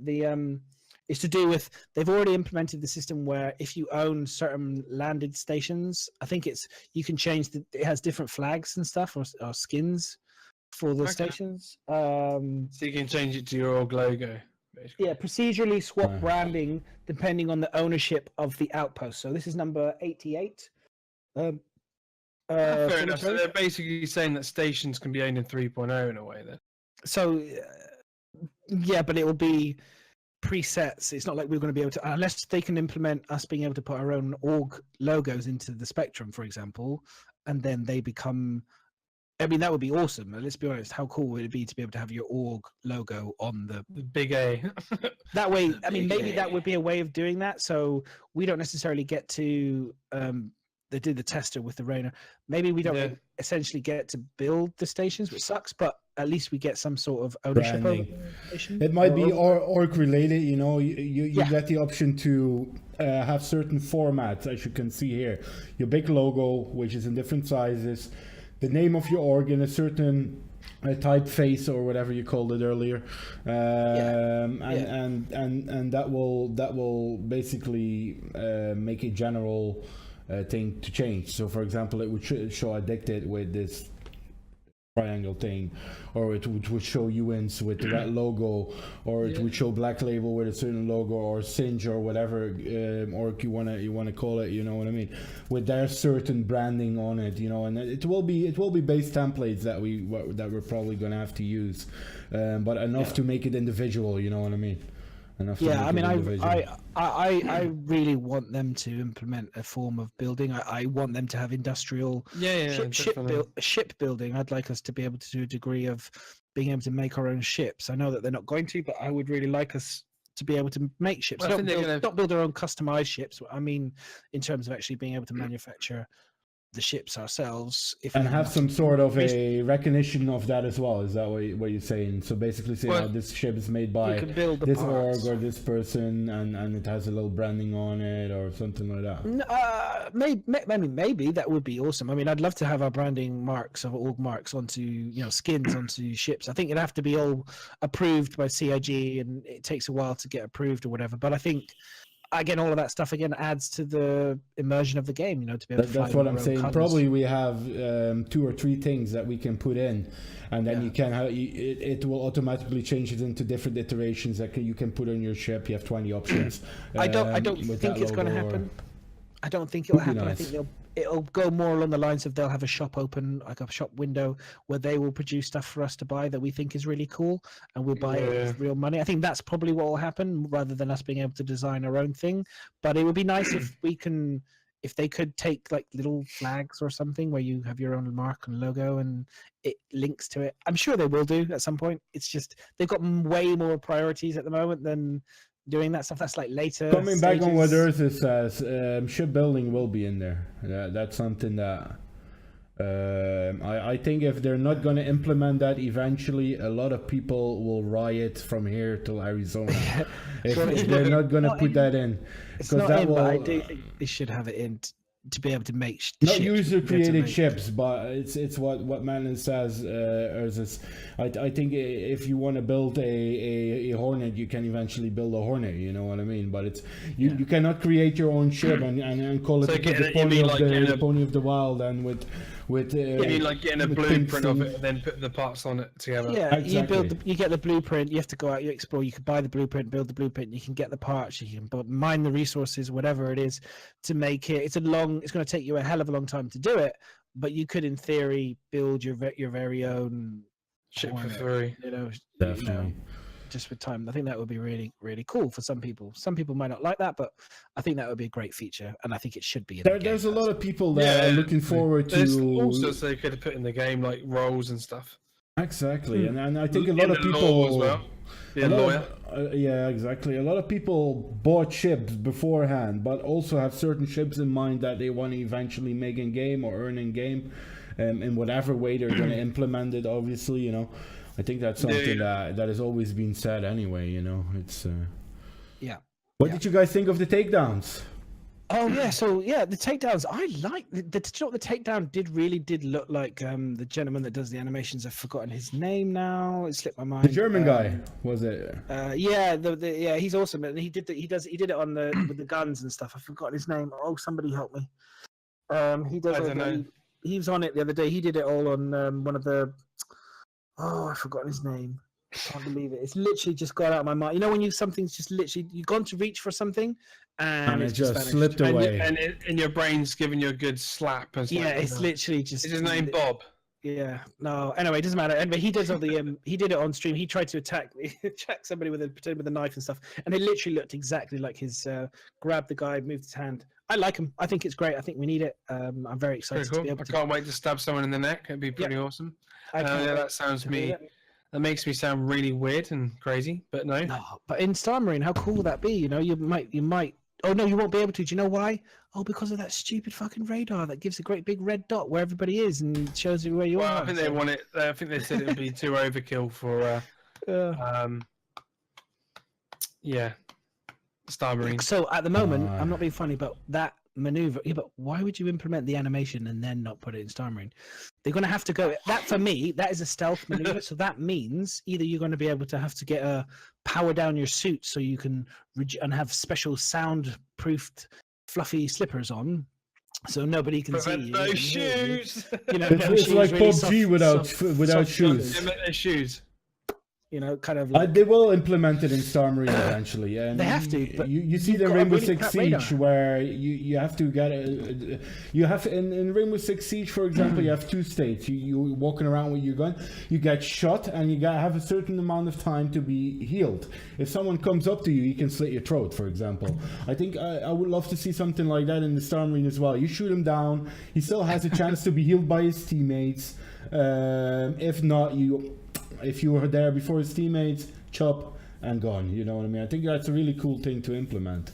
It brings a bit more tactics to the whole Star Marine thing. You know, implement the stamina, implement the takedowns, etc. You know, I want pink fluffy dice in my cockpit. I'm gonna try. I'll see if I can do a quick Photoshop of some. We'll get some pink fluffy slippers on. This will be the stealth takedown suit with pink fluffy slippers and and like we. And like, Do you know what I would like in my ship? Mr. Bean, like a nodding Mr. Bean. That's a good one. So following up on the animations I'm that we gonna have- saw. I'm gonna have an LTI Churchill nodding dog in the back of mine saying, "Oh yes, insurance." Well, that's in Elite Dangerous, isn't it? Oh god, how funny!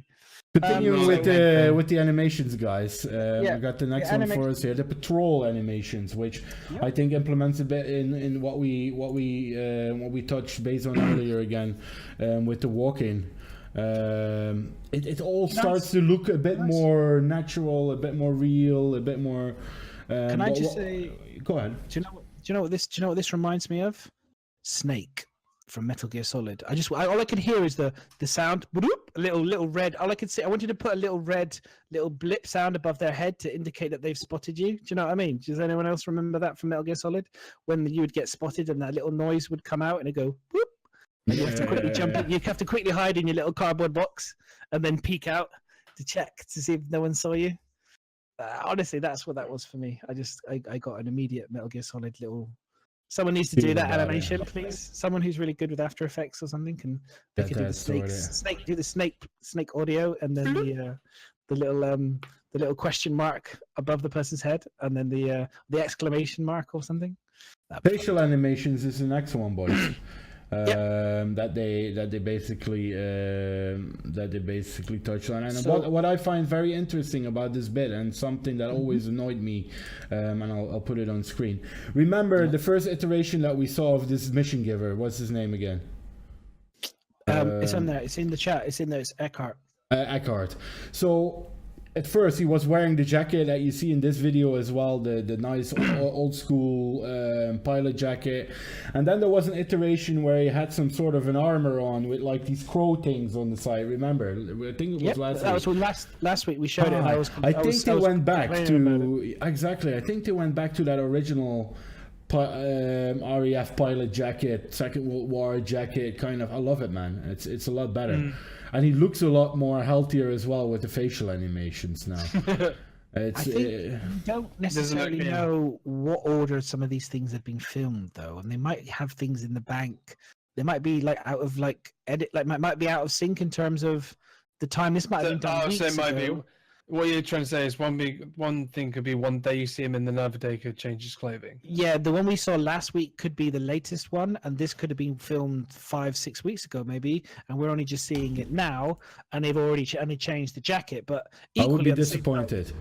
because if you think about it, they do film. They don't just film this stuff literally like 2 days before. This stuff's usually filmed probably a couple of weeks ago. So there's a good chance maybe that new suit is the clothing that he's going to change to. But I do know on the Reddit and in Spectrum, a lot of people kind of flared up and said they didn't like it, and a lot of people really did prefer the old school flight jacket and the kind of the furry, the furry collar and all that stuff.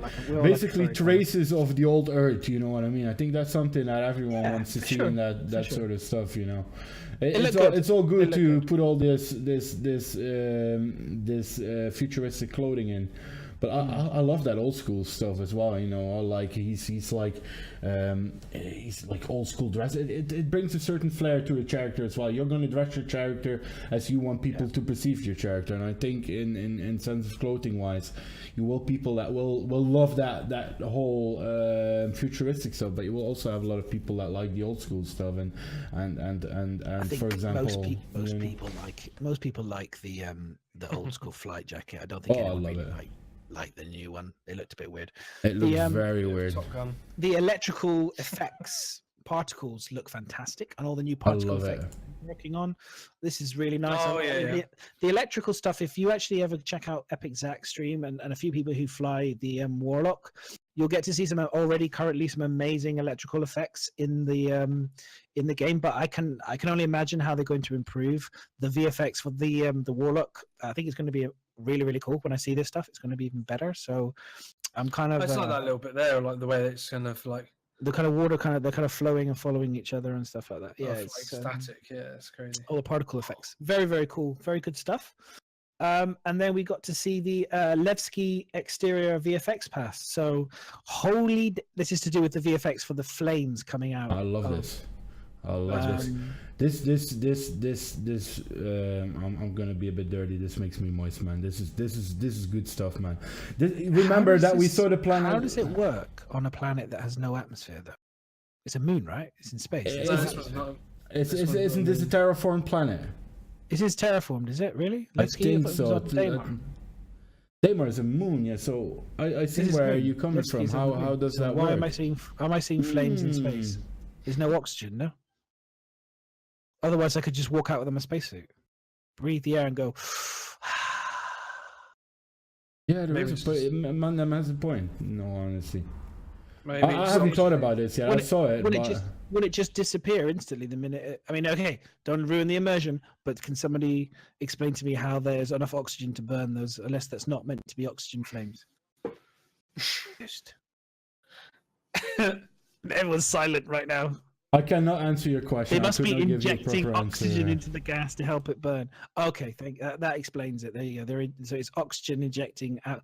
Jesus, that's complicated, isn't it? The Yeah. Far number existing and the space, you just sword need of oxygen in the madness. mix. Okay, gotcha. So it just basically you need oxygen, but okay. So there's a constant stream of oxygen must be coming out of the vents. Okay, gotcha. Thank you, scientists. No Appreciate worries, that. no worries. You have So- to forget about the physics because flames are cool. Yeah, exactly. That's really cool. So it does look amazing. Very exciting. What else have we got? Then we've got the cutlass. The cutlass. This is very I quick. like this. This is Cutlass. I don't want to go because I'm really excited about this. I'm hoping they'll do a really good ATV when they actually release the cutlass again, the rework. So I'm really excited to see another big ATV on the cutlass when we finally can get it. Definitely. I think we've seen a lot of it now. I think we've seen most parts of it now in different Yeah. ATVs and different shows, etc. I think for all Cutlass owners, it's something to be really excited and to be really looking out for, because you guys are going to get a very good ship. It's pretty massive as well, isn't it? Inside. Oh yeah, It does look for pretty the big. money as well, I think. I think it's better value than a freelancer at the moment. Oh yeah. Honestly. Although I a think if- freelancer is not designed for what a Cutlass is designed for, I would say. You see what I'm trying to go with it? I think when the freelancer is reworked, It's apples and pears, you know what I mean? I think- Comparing I think- apples and pears. I think when the freelancer is reworked, you'll go back to the freelancer. But for now, I think if you've got $110 or whatever it is, that's the tax. If you've got the money for it, I think the Cutlass is a better ship right now, potentially going into 3.0. I think Especially for piracy when that comes into 3.0, it will be quite a common. you can put a dragonfly in it. You can put a good amount of cargo in it. It seems Mhm. you can get your mates in it. You can get your mate in it to fly next to you. You can have a boarding crew in it as well. You've got a turret. Your mate can mess around in the turret as well. I think it's Aye. it's It's quite a customizable ship as well, isn't it? it's going to have a massive amount of DPS. So you're going to be able to, if you do want to do combat, you're going to be able to have some fun in combat with it. I think it's a great ship. I think just based on paper, it looks better. I mean, if it flies good as well, then win-win. I'm with Aldi on this one though, Album. I think if you look at a Drake Cutlass, is a very versatile ship with three different variants, basically, with the police, and the ambulance, and the all round. But the whole Black. back of the ship is modular, isn't it? Black, you can yeah. swap them. So You can swap bits out. Yeah. if you look at the Freelancer, you have a similar setup. Where you have the Freelancer Max, the Freelancer Max, the Freelancer Der, you know what I mean? It's what I said earlier. I think you're comparing apples with pears. It's a complete different ship. I can see you're looking at it in a price range way. I'm looking at it price for what you get at the moment. So what I'm saying is, yeah. I'm not saying you don't get a freelancer. I'm saying right now, if you were buying this game and you were going, oh, the freelancer, looking at the adverts and stuff, I really want to get a freelancer. I would say to anybody saying, Go don't for do Drake. it. Get the Drake, get the Cutlass now. Especially before the rework and before the Yeah, price just- increase. And I I get think just the see that's it the as- important one. get the money. How I in see the those bank two for it ships. to CC you up to it. That's what How I'm I saying. see both ships is they both kind of do the same thing. It's just the Cutlass has power steering where the Freelancer doesn't. Yeah, maybe. And I could destroy See. if I could destroy a freelancer very quickly in a Gladius with mass drivers, it ain't great. Like I You said, know- what do I love doing with freelancers at the moment? Blowing off their engines, and then you watch them warp away, and then you know they're like, "Oh my god, I just blew up in warp!" I'm like, The "Yes." thing is with the freelancer, there's no need to. That whole nose area is just such a massive target, but like a buccaneer, Yes. and you just smash it, and it just goes red, and then they're dead. But And I it's- play as a pirate even now, so I play to immobilize and not kill them. Oh, okay. Well, that's interesting. I think I'm going to wait to see how much salvage you can claim just from floating. So you know, every single time I've had a dogfight with you, mate, Oh, here we go. Oh my I've tried to. God. Bear with me. Let me sit down for this one. Go for it. Vomit just- here. I've tried Everybody taking your wings off. Like, if Oh, you yeah. ever watch back on my stream, you're like, "Yeah, I'll get his Yeah. wings off in a minute." Yeah. No, absolutely. Let's move on to the next one, boys. I have to fight you again now because I'm using lag pips now. No, that's Okay. alright. That's alright. So, So we have the polished trails. VFX. The trails. So we've got those, oh yeah, the trails. The trails sorry, are yeah, back, the trails. boys. The trails. We And did cannot you see miss the video on trails. this? This looked really crap quality of this video. Yes, with the bluish in the background. It looked really crap. This looked like it was just to test the trails. Whee! So I kind of ignored the really crappy quality. I'm most exciting to see the I just like trails people on are fighting planetary. at Port Olisar. Like this I- gun show. I mean, I know Oxford was like, meh, but I'm sorry, I actually what kind of was it? like, I like it. It shows you the direction of the ship. It gives you an idea of learning. You can watch movement and stuff. I think it's a good thing. So good. Definitely. Good. Then we come in on what you said, the VFX. Yeah. So we in got regards to the 3.0. VFX. So weapons. So improved weapon VFXs. So they've done a lot of stuff on VFXs, which I like. These are all just Yeah. adding the sex appeal, as I like to say. I still think they need to Overall get the sex. big gun sorted out. The I still railgun. doesn't.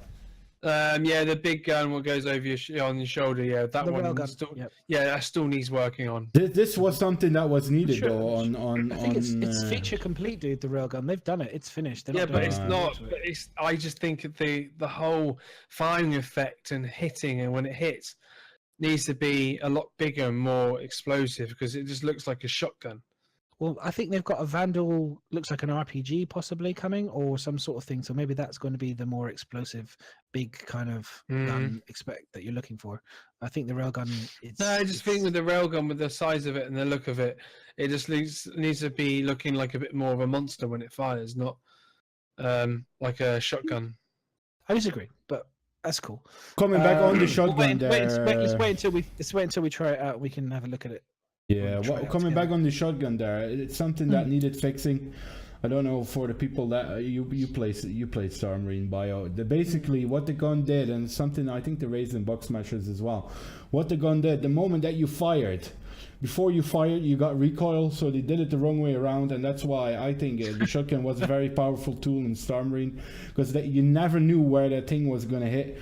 So they fixed that, I think, now in Box Smashers as well. So before you fired, you had recoil, and then the fire came out. So that was something that they fixed. So when you're up close, half the time it doesn't even hit, or when you're too far away, it doesn't hit.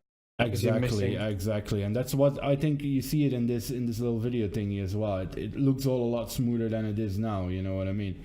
That made that shotgun very unpredictable and very powerful before.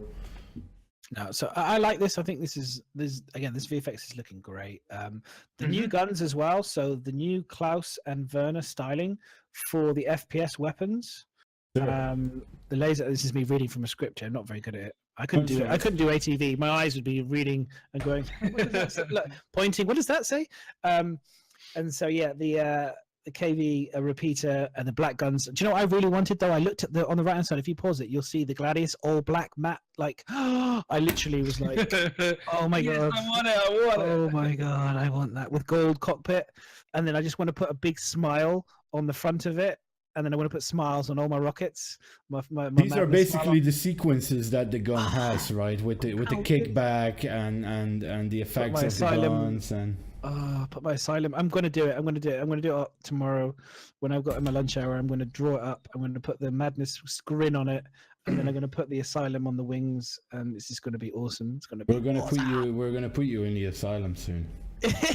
I'm already there, man. I'm already there. Yeah, and those Maddox is kind of like, or These look great, don't they? These look like portal guns. I love it.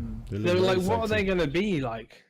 Well, they're repeaters. They're repeaters, yeah. So let me like bring them up again for you. Pew pew pew. Yeah, pew pew. Like bulldogs. You know. This is something that would look sexy on a 890 jump or something. You know what I mean? I want to see what the size is of them though, because like, is that going to be a size 4, size 5, size 1, size 2? Are they going to do the full range, or they haven't really touched on that, have they? What sizes they No. are going to be? This They look look like quite nice big guns, and they say like stylish. So they look like something that would be on a Connie style. I'm like, is Do you that think from you're the going side yourself? view, or is that a top-down view? That must be a side view, right? This If that was a is. If think that this was a is on the top-down side view, of a that ship. would be cool as well. I think this will be attached to the side of a ship, basically, because you see how the text is written on it. You know what I mean? It looks like something that would be in a side view. The Maddox. Do you see it? Can I say that would be quite a cool spaceship if that was looking top down. Yeah. Either both directions, you could do it like an exploring ship. It would be going from right to left, and if it was like an attacking kind Or of a ship, ground vehicle. yeah, a ground vehicle, could be that cockpit we saw possibly. This could be the work of what that was, rather than the Zion. This could be what he was working on. Anyway, I'm just saying, just throwing it out there. But again, like I said, there's some really good stuff. These guys make beautiful pieces of art and stuff for this game. I think some of the best stuff I've ever seen, like film quality stuff, gets made in this game. Coming back on what I said, 890 jump, Origin 600i. Ooh. They mentioned it again, I think, and that they're very close to a concept of it. What do you guys expect? We have nothing on this, do we? Literally nothing. There's no. No. There's nothing. It's purely waiting for. This is something that even if I did, I can say anything, but this is nothing even I saw. The Manchester tour. Into the tour now. This one, we weren't allowed. What do you think we're going to get in terms of? I'm interested to see what type of sneak peek, like the Eclipse. Do you think they'll have like a clever little thing planned to just kind of? Oh yeah. Tantalize us, get us all very like something origin-y, like some sort of little. Yeah, I'm excited. I'm excited for that. I think a lot of people are. I'd like to see this. We're going into the second part of the year now. So the first part of the year was combat ships. It was stated that there's going to be mostly combat ships. I think the Eclipse is going to be the last combat ship, as far as I'm aware, for this year. And now we're going into transport ships. So this is going to be your hulls. This is going to be your 600s. This is going to be all of that good stuff. So it's going to be your Saber Raven, possibly could be the last, I guess, maybe, if they do bring that out. So we have the Origin. If they do this Origin 600, that will be the ship for this year, I guess, concept ship for this year. The last concept ship, maybe. Saber Raven, though. Still there. Raven, yeah, still there as well. Still there. That kind of came out. I don't think it's going to be the last concept ship of the year. I think I think you meant as in produced, yeah. What was the cell? No, constantly forget the name of this thing. What is the ship that we recently had? The stealth one. Eclipse. The Eclipse. Yeah, sorry, I keep forgetting. Just think of the total Eclipse, like the way they're presenting the ships and the way we got the ships with the LPI. I think that is something that is going to change. I think that's something that they said it, where something is going to change, and it might be what LBOM says, the focus on more ships for the PU now. They got most of the stuff for Squadron 42 there, maybe more the focus on utility ships, mining ships, transport ships, exploration ships. They're going to change something. I'm very eager to see what that is going to be in sense of what are they going to change? Are they going to change the way they present the ships? Are they going to do it more like they did the Eclipse? Is it going to be the way that we get the ships and what we get with the ships? It's all very gray. They haven't really confirmed anything nor denied anything about it. You know what I mean? Yeah, I think in this area there isn't. We're just gonna have to wait, dude. I think but we could speculate till we're blue in our face. I think we'll just wait and see, and as we get closer, and then when we see the ships, it's great because it gives us something else to talk about coming up in the future when the ship comes out, and we can talk about what we're going to do for Care Bear stuff. So that's cool. Definitely. Moving on to the mining station, interior work, and infrastructure on habitat pods, including comms, all this stuff. So again, this is just we can just look at the stuff. I mean, again, it's all very nice. Is the best way to describe it. It does look like a child's bunk bed. Would be my only comment on the. It does look like a child's bunk bed, but all this stuff with the water. They're beautiful modeling. So even if it is a child's bunk bed, I would still want one of those. Well, that's on the second gift, I think, is the one underneath. So this is Space Sim's facelift. Oh, maybe not this one. Maybe it's on a different video. Sorry, guys. I'll point out the child's bunk bed in a bit. So this is just really nice, and then they've got the facelift to the truck stops. Which again, they're just showing us the improvement again to texturing, quality of finish. They're just showing us the truck. I mean, from my understanding, the truck stops were supposed to replace Port Olisar. So you never know. Port Olisar could end up becoming a crashed wreck on a planet somewhere. Oh, I would love to see that. Wouldn't that be cool? Dum dum dum. Definitely. The amount. Can we see the station that Tessa is in crashed on a planet somewhere as well with Tessa in it? Tessa's repeating over and over and over again. Oh my word! Oh, ow! Hello. help. You know, can you just imagine? Can you could do have a lot of Stop fun it. with that. That's an Easter egg right in itself. There, finding what happened to Tessa? Big question mark. Well, there's already an Easter egg for 3.0. What isn't happened there? to Tessa? That'd be They funny. already hinted at an Easter egg for 3.0. What happened to Tessa? I don't know if you know the hidden. Like the henge, dru- like the hidden- There's a hidden drugs lab, isn't there? Yeah, the secret drugs lab. Yep, that's in here. So we'll wait and see. So we've got stunning rendering techniques, systems to test technical techniques, blah blah blah. Blah blah blah. This is awesome. This is awesome, dude. That number 80. Now this. Okay, so this is the space stuff. So holy shit, they're making this beautiful, aren't they? Space Yes. is looking beautiful. Okay. Is this the new? Is this the new? What we just saw there? Is that the new animations for For quantum. Quantum, or is this? I think that's the same. I think it's just to show space. I think it's just to show the Hopefully, never the did. colors of space now and how it's not just a plain black speckly thing. It's like full of color. Yeah, and- it's got life. You can see Life. life in the distance. Life in it, But yeah, number yeah. 80, this just blew me away. When I saw this, I was scared. I thought that the Vandal were hiding in here, waiting for me with their like a whole fleet of glaives and blades and all sorts of crazy stuff going on. So I like that. I like that idea of this is where they changing- live. Oh, this blue thing. This is Squadron 42.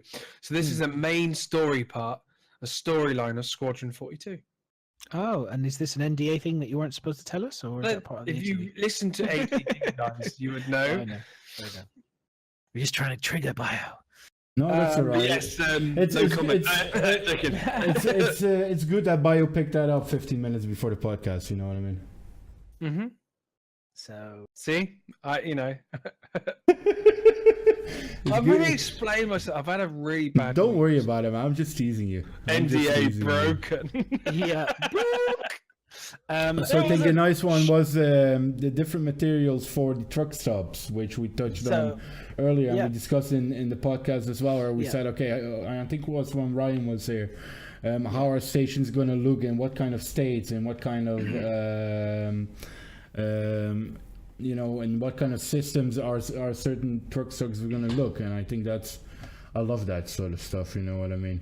Yeah, It all starts to become more alive, a bit more je ne sais quoi, you know what I mean? Yeah, this has been shown before. Yeah, I think we can probably jump over the next one. And you know, it looks great. Let's be honest, they look great. I don't think there's any. They're just improving the variety between the landing pads. They're talking about how they don't want this to have any repetition. So you don't look at Yes. something and go, "Oh, that's a repeat." You know, it's literally, "Oh, that's unique." That's There's some different." kind of spatial structure to know that this is what this is. So you'll know from a distance, oh yeah, that's a truck stop. But when you get closer, you'll know that it looks different to the one you've been to before. So Yeah. number 60 is it? Oh, 85. Jesus. This is the one that's got the this is the habitat stuff on land, so on planet. Sorry, this is or moon. This has got the child's bunk bed. Is it? Yeah, this is the one that's got the child's. Child's bunk bed. I was looking at it, going, it looks small. I mean, it's not really, but it just looked really tiny. This is basically. I like this, though. This could be. This has got the drug. This has got the drug den in it that you were talking about. Yeah. And, Oh, look at that! Look. Oh, I like that bed. That's cool. It's like tiny. But this does make me kind of like, you know, if you find this, you can maybe sleep here, log off safely. You know, will you spawn? You know, you'll be able to. Will you spawn here if you die on some of these little kind of hubs if you're near Well, to yeah, these 'cause- stations? Yeah, Or because will you this spawn on planet? Yeah, because that bed, that station, that bit now, what you're looking at, because he's paused it on. Yeah. That's that's one of those safety zones, isn't it? So, Yeah. if you're in a predicament where you've lost your ship, blown up, you have to go there to kind of, Child's right. so you try and survive Yeah. a harsh environment. I think this But is where LD stores his obedient sex robots and stuff, and it looks a bit like a creepy den for all the commodities that are not legal in UEE space. You know what I mean? The things we touched upon, drugs, as I said, robots with certain that want to do certain stuff. You know, all these things that are not legal in UEE space. I think that's something that That's looks interesting. very Exactly. looks Do you very reckon there'll be grim. somebody camping in that little building just to wait with a shotgun? Just to but- kill whoever comes in. It might be a safe area. What you Do you know said. what? Who needs might- help? Who needs help? Bang! I helped you there. Look, you're dead. Now you can go respawn. I'm hoping I'll be able to have a thermal kind of thing, like kind of the Predator in the Predator 2, where he can just switch between his visors to be able to detect who's hiding in corners. So yeah, that'll be, Yeah. you go, okay, here's infrared. Okay, no, this is cool. This is UV, all the different senses. The Reclaimer. the Reclaimer, yes. The Reclaimer. Flamer. So Is this going to be the something new, drone. Bio, that you're gonna? Dr. Drones is going to Drone. be very happy about this. He's getting his own room on a Reclaimer. Is this blast proof? Yeah. The drones room, full of grenades and drones. Yes, it is blast proof, I'm sure. Now this is. I'm very excited to see the drones. I think those are going to be those spinning things, right, that we see on CryAstro stations. So unless they're going to be Definitely. something else, maybe. Do you think they'll be maybe get more very- like torpedo-looking kind of, I military think kind of stealthy drones. repair. Oh, How do you could call be, it? could be that Reclaim drones. How do you call it? Salvage drones. Inspection drones. Repair drones. Maybe. Yeah. What's that? Do you think it'll be a whole new design? What's that film where it was a family and it ended up being like a alien civilization and this bloke was trying to. This actually no, this is the film that we showed in. What's that? Dirt Rock from the Sun. No, what's that film where Kuro showed it in one of the streams and it was spinning and he had to try and dock the ship? What's that called? Interstellar. Interstellar. It was in that, wasn't it? Do you remember the start of it and that drone? The father Yes, found the yes. drone. That Like- kind of drone. Yeah. Oh, is this an NDA thing, or are you allowed to say this? No, shut up with NDA. Seriously, this is me speculating here, guys. Right? Okay, good. We want to check, Bio. We don't want to get you in trouble. No, we just want I to make wouldn't be sure that saying it, trust everything me, if it was is NDA. alright. The next thing they touched upon, and something we touched upon earlier as well, is all the broken ships, the derelict ships, etc. I love this caterpillar, man. It looks sick. Triggered. It looks Which- sick. Which one is the? Oh, this is great. This just shows you how they're really sitting everything now into the environments really well. I think these zones are going to be PvP areas. I think these things, these derelict ships, are going to be points, and they touched upon it earlier, where they said we are going to try and bring players together to instigate conflict. I think these things are zones where we're going to see instigation of conflict, PvP Well, wise. definitely, because there's going to be FPF-wise. loot there that you want to go pick up. Oh There'll be- yeah, I'm going to be Exactly. sat there with a packet of sandwiches and a sniper rifle, Listening waiting to music like from when Deadpool was listening to that music. to see shoot, Bit of Spice Girls, you never know. Like maximum effort, and then just drop down and just take out a few people. I'm touching myself tonight, and then go back again. Oh, You know what I yeah, mean? yeah. That's exactly what I'm going to be doing. Exactly what I'm going to be doing. And the next I'm one- excited about that. That gets me. That does get me excited. Now, That's right. Next up we The have tables. next computers up we have the acting up. Connie, and we got a bit of video and we got a bit of sound with this one as well. So what I'm going to do is I'm going to play this out for you guys in the same way we do all the other stuff. Only we have a bit of sound with this one, which is interesting. yeah, Madness has actually found a new way of doing this. So enjoy. Maybe I need to turn the sound on as well. Let's start from the start again. There we go. Yeah. See if we can get it going. dum dum dum. I'll have to turn it up on there.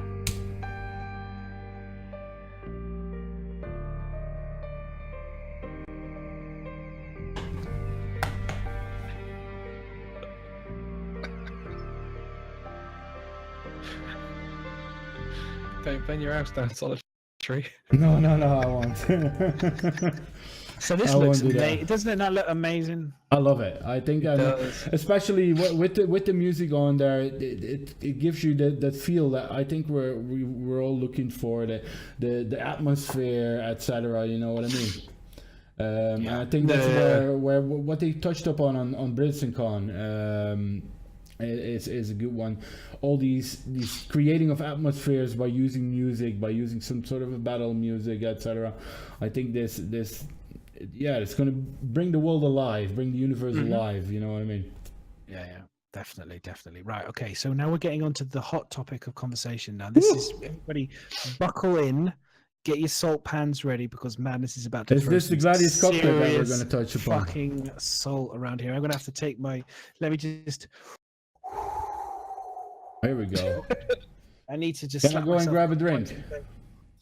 Right. Okay. So I have prepped this hardcore prep this today. I was hoping we'd get to this a bit sooner, but it's all good. We had lots of stuff to talk about. The Gladius rework. So let's go through this. Okay. 97. Right. So this is just to show you what they've done. I'm going to refrain from commenting right now. So this is the Gladius. This is what they've done. They have changed. They have made more space for the new HUDs. They have separated. They've made now only 2 HUDs in the left and right side, and they've separated so you can now see. If you go to the next one, so you can now see the gun firing, the big wonderful Gatling gun at the front. Yeah. And they've increased the cockpit as far as I'm aware, so you have better visibility. So if you just run through the next 3 vids, it just shows you the 3 things just to show on the Gladius that they have that they've done, and they've also added like movements of the pilot. They've added this stuff, which I think they've increased. Internally, I like all of the improvements. All the engines off, the thruster things, and I think that's all looks fantastic. Really good job. It all makes sense. I understand why they've had to make the HUDs bigger for clarity. So yeah, okay. I'm really holding back here right now. So a little bit of madness. What is your thoughts on the Gladius? It is utter, I think we can go home, Bio. I think he's going to do it on his own. utter dog shit. Okay. And the reason why is the next link. So if you wouldn't mind, Of course. You want me Solitary. to put the next one on? We're going to go through. So we've got number 103. Now, this is the old Gladius's. Yeah. For anyone that's never flown a Gladius, this is the Gladius. Okay. So you saw that wonderful video. So this is the Gladius, the old Gladius. And now we're going to the new Gladius, yeah? Or you want the then old we one will first? go. So the old one first. This one shows you the visibility. This is the old one, right? This is do the old one first, yeah. Do the old one first, because then that way everyone can kind of see the comparison. Now, there's a great video link. I'm going to link it to everybody here in a second. You should check it. So this is number, I need a 103, dude. 103, dude. You need a 103. Bear with me. You're going to get a 103. Is this a 103? Is this what you were looking for? Yeah, this is an image. So these are images now. With the blue, right? With the blue. I'm going to present across to you guys the reasons why the new design is really badly thought out, and I don't know what they were doing. Okay, so now that's not 103. That's 104. Well, yeah, that's 104. That's the new one, but never mind. We'll get there, guys. We'll get there, guys. 103 is the one just above it. It says old Gladius. There we go. There we go. Here we go. Thanks, Sol. Thanks, buddy. Oh, that's Okay. right. Come on! He's doing this on purpose because he knows the salt. He's like, I'm literally been itching to talk about this. So this shows you. This is what it was. This is That's the old hideous, isn't it? Oh, I know. This is the old display. Okay. Yeah. Right. Arguably, by many people who are fighter pilots and PvPers, one of the best cockpits in the game. Nah, look at it. It's all in the way, man. Arguably one of the best cockpits. I like that new one, to be honest, a lot more. Yeah, the new one's so much better. I like the new one a Okay, so lot if you more. go to 104, ignore these fucking idiots. 104, I don't know what they're talking about. No, I'm being serious, man. No, I'm not even joking around. You've got the view in the middle now, so you can see in front. And then so that's the new one. So that just shows you in terms of the new one versus the old one. And then if you go to unused cockpit space, so the old one versus the new one. Nice rework. I'm just showing. Oh my god! So bear with me, because this is something special. This is something 105. special here. So 105. 105. This just shows you. This is to do with how much they've maximized the space for information for the pilot. Okay, so these are my major issues. I think he's about to do the new one first. Not the old one. Don't fuck. Seriously, don't fuck. It's just like I'm so salty right now. So this shows you that's how much was wasted kind of like space, and you had like information. Now let's go to the next one down. So this is the new one. how much wasted information there is. Next is thank you for the busybody. It's just gonna make me cry. It's so bad. This is gonna make you cry. I'll be back. No.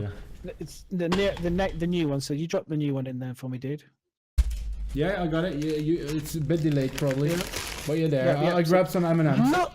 Look at how much fucking real estate there is of wasted space. Not only are the monitors tilted away from you, but it's just, what the fuck were they think? Who approved this? I want to just, why? Okay, and we want to get to the reasons why. I like the new one better.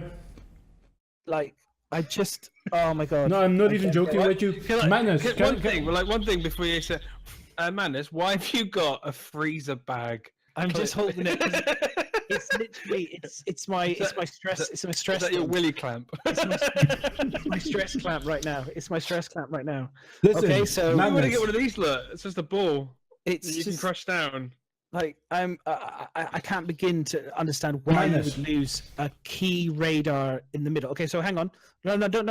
Honestly, let me just go through this because no, that's all right. But just to touch upon this, what is the major issue with the cockpit? You're touching on space. Who cares about space? What is it? What is the what I'm saying is see all that red. Yeah. Okay, and you see the previous one. See how much. Like, just literally all there is just, all I'm seeing is a dashboard. But you saw with the old one a dashboard as well. Information to a pilot is critical, okay? So, I'll talk to you. Basically, a pilot at the moment, now, if you think of the previous one, I had 3 HUDs, okay? 3 HUDs. With the new one, I now, as a pilot, must choose 2 of the 3 most critical displays, the radar, the damage to my ship, and my damage to my target ship, and then I must choose between 2. The ownership of information and target information. Isn't practical to have to switch these between screens, between fighting, to have to look down for it to try and find it on another thing in the middle of a dogfight. It's just dumb. You don't, every second you spend having to look down to try and say, okay, that's the state of my, means that the guy's on me. If you look at all the other fighting, okay, honestly, it's just. Oh, it's so. It's not finished yet, is it? Well, they say this. They love to say this after everybody berates them for 5 seconds. If everyone had said "Woo, fantastic," they would have been. Listen. No, wait. Hang on. No, let me get through. I see where you're coming from. No, you haven't even seen the whole things yet. Let me get through. No, it's all right. So what is the next one? Next one. So 1010. So 1010. So 1010. It's really hard. This is possible solutions for them. So someone's posted this up saying this is possible solutions. Now, I am going to talk about also. Are these your personal issues or what is this? No, this is like. No, not in a bad way. I don't mean it in a bad way. No. I'm talking about like this is what you want to see. They made big design changes on the Gladius. On the cockpit, especially considered one of the best cockpits, and their decisions for it were: we want to make you so you can see the gun. Anyone that flies a piloted or looks at real pilot ships knows that muzzle flares in front of you are the one thing that pilots get blocked away from them because you get glare, you get bloody, you could get epileptic fits from lights flashing in front of your faces all the time. The last thing you want to do is having a big. They deliberately said we have made. This is my. You're showing the. Why are you showing what? This is 110. This is 110. Yeah, possible solutions. So this was me saying, why can't they use the HUD designs and just follow the same layout? Just use the new HUDs and just follow exactly the layout they had before. Make it look prettier. And and if anyone says to me, "Oh, that's look at the next one down, which is the cockpit for the number 1012. If you do 1112, this is the Gladiator. Okay, so this was in the latest ATV as well. 11. This is clear. I think they swear to God they've got Anvil favoritism because look at this Gladiator's cockpit. They versus the old one versus the new one. Okay, to do with implementing 2.0. They've done nothing different in the layout. Look, it's exactly the same layout. All they've done is make the screens even more clear for people and increase the visibility. What the fuck? Listen. Don't tell me just what the fuck? They've done it on this one, but on my favorite ship, the Gladiator, on the best cockpit in the world, in the game, best one ever. they go and bloody change it completely just so you can see a Gatlin. I'm sorry. That just proves it for Manus, me. Manus. No. Here you go, mate. So anyway, That's so salt. what else have we got? Table of salt. So I'm just like, I don't understand what they were thinking, because they clearly have done exactly what on the Gladiator. They've done exactly what they should have done on the Gladius. Just made slightly bigger screens, kept the same layout. They've already done. Why change it? The formula was there. Anyway, done. Listen. I'm done with it. I'm out. No, that's all right. That's all right. But touching back on this, Madness, and I see where you're coming from. I don't mind the new cockpit too much. Looking on the fact that most of us are, but bear with me. We're gonna fly with a track IR. You got to spend 180 quid for a track AR? Are you insane? That is. Hang on, right? Okay, I'm gonna link you. Oh my god. How much did you spend on your ships? No. That's ridiculous. Hang on. Right, everybody, check out this video. Go watch this dude. White Snake is a legend. He does legacy videos. Watch this. Honestly, oh my god. No. You should not have to buy a track AR. You should have everything. Should be the main key important features, most important things. Radar, your enemy, your state of your ship should be right in front of you. You should never have to take. You should be fraction of a seconds to get that information. It should not. It's what Necrol says here. Seeing a gun. If I pronounce it correctly, Necrol. I'm not very good at this. No. They will make it a one-stop shop, Madness. They're not doing this because you say that you're the UK dogfighting championship winner 40 times a week. They will make it so that you in one glance can see all the things that you need for that dogfight. Yeah, I'm pretty passionate about and that this next to that, I know, and that's fine. You know, I'm okay with that. I just think that, you know. I just like I said, I get very salty. I do feel there's an Anvil favoritism at times. I just get, when I saw the Gladiator cockpit, I was like, why have they done exactly what they should have done with the Gladius? Just kept the same formula and just improved the graphics, make the screens bigger. I just didn't, we've been flying these ships now for quite a while. You do subtle changes. Don't suddenly do a radical get rid of the entire middle section. That's like, what the like crazy. I mean, a potential solution could be they put a 3D hub like they've got in the Saber in the middle, so you have the radar in the middle. It's like a hologram thing. I think CIG did say, like you said, that it's not the final version, but the reality is it looked pretty final to me, and they were flying around in it. And I'm very, very disappointed. Bear with me, man. So I'm gonna bring up that photo again, yeah. Awful decision. You might not want to look for a moment, yeah. But what I see here, yeah. This is the place where such a hologram could be. Do you see it? And I think it will be there. It looks like a point where such a hologram could be. Do you see me? All right. Yeah, but you're still gonna have, if you were to watch the video back of again, I mean, seriously, if you can't see it, I can see it a little bit, but breathe, madness. You need to breathe. You need. It's not a final iteration. How many days? All right. Yeah. Okay. Soul. Yeah. How many days now have you been doing dogfighting competitively at PvP level? 5 days. But still, I'm just trying to look at it from a positive way for you. They will not fuck you over. Like we all know, so we all know that is better. So let's move on. No, because they've got one last picture. 108. Now this is the visual. This is the Saber. Oh my god! I by accident deleted it. This is the Saber. How do I get this back? And this is I just want to talk briefly on the fact that they seem to have this fixation on us being able to see guns do things. I think it's because people spend a lot of time doing the animation on these guns, so they want us to see them doing things. Okay, so if you look at this, I did this earlier before we came on stream. Look where those guns are, and look how much they are affecting that person's visibility. Listen, and I've seen this, and I've thought about this. I want to get this ship, yeah. If you look at the outside of the ship, the guns are not visible to the pilot unless he looks to the right or to the left. Then you go inside the ship, and it looks like these things are sticking out in the front, but they're not. This is something that I don't like about this ship, because the guns in reality on the outside of the ship are not in your panorama view. You know what I mean? They want you to see that animation. They've got this fixation. I don't that give a we shit need about the animation. We need to see this amazing thing that some person spent. I'm not being funny, but when I want to see the animation, somebody's going to be flying outside in an 85X doing a really cool video for YouTube to go on Star Citizens Monday, whatever, the Citizens of the Stars thing. That's where it belongs.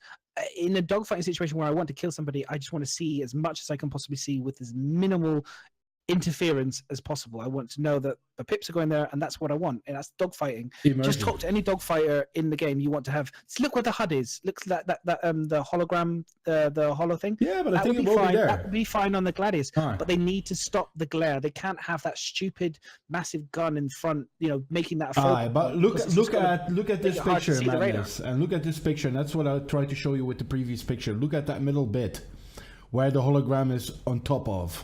It's a similar idea. The ring with the thingy, with the I think that cloaca. maybe they'll do that. It's the but same still sort of idea. the You know glare. what I mean? He's just not happy with it. God. You have to understand. You have to understand. God, he's angry. You've got to understand. Let's stop talking about it. Look, Saul, you've got to understand. I They're agree gonna with you, have- Madness. They're going to have the glare of that gun. They made the cutout too deep, so the gun I is agree going to with be. you on that. I agree with you on that. Why are they showing? What is I think the what's rework point? of the cockpit is something that was needed, though. Maybe not the best way. Everybody's cockpit's going to be changed. 2.0 implement. It's a 2.0. Items 2.0 means that all the cockpit HUDs have to change, which means they should do what they've done with the Gladiator. Just do exactly the same layouts. Just improve the size. Just make the polish on the texturing and all the rest of it. You don't need. It's like they've thrown out everything they had before and just completely changed it. And I'm like, why change what was considered the best by many dogfighters? If you ask any dogfighter, There we go, Manchester, UK champion. what is the best? What is the best cockpit? What is the nicest cockpit to get into to fly around of any of the dogfighting ships that you've got? I guarantee it. Loads of people would say the Gladiator. I can see that there might be multiple reasons why they did it. Break the meta, change the meta, etc.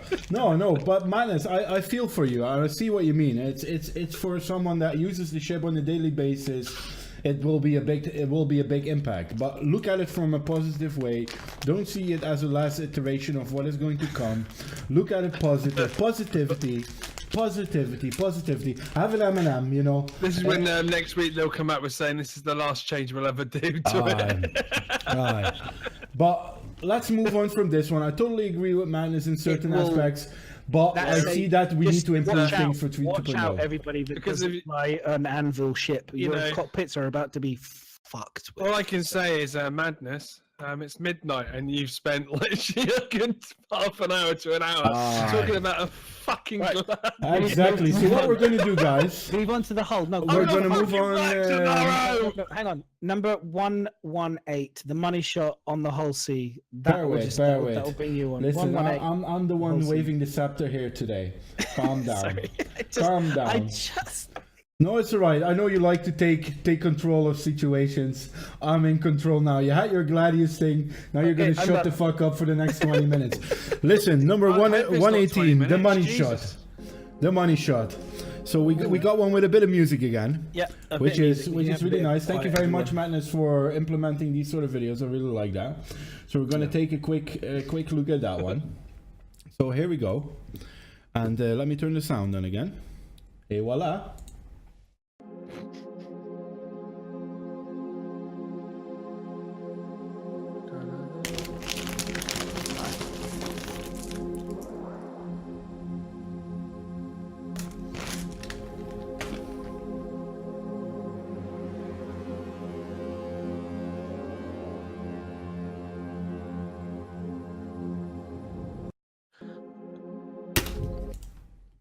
How much bigger has the ship become? It is stunning, isn't it, though? Yeah, that is. I have to say, I've never been a huge fan of the MISC styling, but when I saw the ship there with the whole size of the guy standing there and the atmosphere and everything, I looked at it and I was like, I actually kind of made me think I kind of like the idea of having a whole ship. That's something I'm going to aim to earn in game. You know, I was like, I'm thinking I'm going to earn that ship. Steal you it. know? I mean. Well, mate, I might assassinate somebody that owns one, yes, and steal it possibly. Who knows? Can you please just give me this job, please? Can I say one thing to that? He's probably not going to do that in a Gladius. No, no, I will be blinded. I will be blinded by my own gunfire, unable But to see anything. on a serious note, guys, the size of the ship has massively grown from what the original was planned for. Again, you know what I mean? Yeah. I mean, there's some gifts there to show you the inside of it, and then there's Let me open them obviously up. Let me grab them. the one just above it, one side. Don't worry about the other one's just to show the landing animation, but the one inside looks. You can get kind of gif. You can see a bit of the inside. It does look Very good, similar doesn't it? to the obviously to the Starfarer as well, which I like. I like the fact they showed But the still combat. different. Still different. I like the dark colors on this one. And I think Miss said it a couple of podcasts back. I hope not every ship is going to look the same on the inside. And I don't think it does. It has obviously the feel of Misk, but it still has. It's different than the Starfarer again. You know what I mean? It has this. It doesn't feel like if I was looking at it doesn't feel like an Aegis ship. You know, I don't feel like if I get on this, I go, oh, I'm on an Aegis ship. It does feel like I'm on a different ship. Exactly. Especially the cockpit. Look at that panoramic view; it's fabulous. And I don't know, is this the landing idea that you brought in here? The whole the first one, that's just to do with the showing how the animations for the landing and stuff, which again, we were talking, remember I was talking the other day last week about how, you know, when ships land, are we going to get the kind of hydraulic press and things like that? I think that was pretty Yeah. It's cool, yeah, it looks really nice. And then this just shows the different damage states of potentially, or like when someone's boarding and things. I like it. You know, The escape Like pods. the escape pods look great. It does look. I mean, orange. Obviously, I know we got a few orange fans in chat and in the stream right now. So, you guys are gonna like the orange. I wouldn't say orange fans. I would say orange lovers. Lovers. They are orange lovers. Listen, I'm and from the then- Netherlands. Everything is Yeah. fucking orange. You know? But and then we could wrap this up real quick if you want to carry on. We can talk about that. Then the next thing is the AC and Star Marine updates. yes, sir. Let me grab them for you, Yeah. good sir. I didn't mean to wrap us up. I just got work tomorrow. Sorry. Okay, 12-hour sorry. shift, man. 12-hour shift. Well, we can. I'll send you a cup of man up. No problem. Listen, guys that are watching the podcast, we're going to pause for now. We're going to throw biomechanical off. We're going to get Miss on for the last hour that we're going to take We're over. going to do. Miss is going to take over. You know. Miss is like, hell no, I'm going to bed. He's got orange love tonight. Orange love tonight. Yeah. Orange. He's gonna go rub some orange all over him. I think the changes that we see though in the Star Marine are all related, and I can see the points there. Are all related to, and I can't say for the AC, but if you look at the Star Marine ones, for example, this one here, and I'll make a still of it. For example, what you see here is a point where someone could stand and take the point, but could be shot from both sides. I think they're preventing the person to be shot from one side at least, so it makes for better gameplay when taking points. For example, so it's really good to see that what they're doing is they're balancing it all out, and that's really nice to see. I think Bio is leaving already, is he? He's going to come out in his pajamas in a minute. Have you what do you think about like that they're talking about like new paths? Are you excited about these new secret paths that I mean, it's not a secret if people tell you instantaneously, oh, we've implemented a secret new way to get to a different pad. I'm like, wow, that's well done keeping that secret, Jesus. But you know, they've done Echo 11, they've adjusted some of the capture point zones, and you excited about that? There's a new EVA route at Damien is basically what I mean. There's like I think those things were needed in the end of the day. You know, it's will that something get you that, back to playing it, do you think? no, server performance can get me back to playing it. I think Bio has completely disappeared, man. Cloak of Invisibility, No. man. Where did he go? I should be back in. Oh, It's okay. taking me off. Oh, there he is again. There he is. There he is. Cloak of Invisibility is gone. There he Have is. you? No, you're there. I think I think server performance needs to really improve. Needs to really improve to get me back into StarEngine. Although I'm not the greatest FPS player, man. It's it's if a bot Star Citizen for spaceships and MMO part, not for the FPS. You're fine though. I've seen you play FPS. You're perfect. Oh yeah, I love it. He runs around with a shotgun. I love to play it's it. fine. But the first idea of why I bought the game was not for the FPS. It was something to keep me busy because I was so bored of the mini PU that we have, you know. And then But now you're not so bored now. Now you know you've got stuff to do. I love it. I love it. I can confirm that we have a Saber coming at the end of the month. So Same. Well, we could be Saber buddies. Woo! Saber we could be, buddies. yes sir. Right. Okay. So very quickly. So actually, we've got not even quickly. Just I think this is awesome. Okay. Okay. When you're a streamer, you often have music in your ears. You often have people talking. You often hear. You have a lot of more like background noise. So I don't often get to hear how beautiful the game is going to sound or how the game sounds currently. Now, when I hear these ambient noises for the planet sounds and then also for the kiosk stuff, which are the last two like little videos that I put together, this is again, it's another level of immersion that I have massive respect for the guys at CryEngine. You know, they're really going to a highest level of detail to create such a beautiful game that will probably be forgotten and completely ignored at times. But I do think that when we get on planet and we land and we step out of our spaceships and we look out, there's going to be this glorious soundtrack to listen to. And I'm not joking. I will probably turn off my stream to a degree and just listen to the space, the sound of space, and just the feeling, because they've done a great job. So rocket on, dude. We've got two great little videos just to show what I mean. Great. The first one, the planet sounds, is appropriate awesome. sounds around the player dynamically as they Has it got traverse sound to it? planetary bodies. Yeah, it's got sound to it. Yeah. I'm just going to listen to it.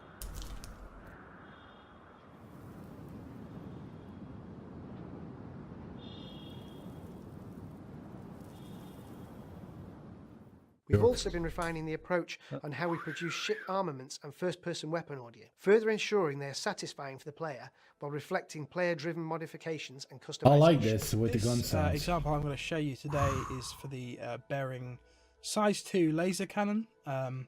We've basically changed the sound. So this is to a pretty kind of cool. So we have new, the sound, the increased. They've got the exciting, increased sound. big sound using our new system, which I'll explain. So this is what the new sound is like.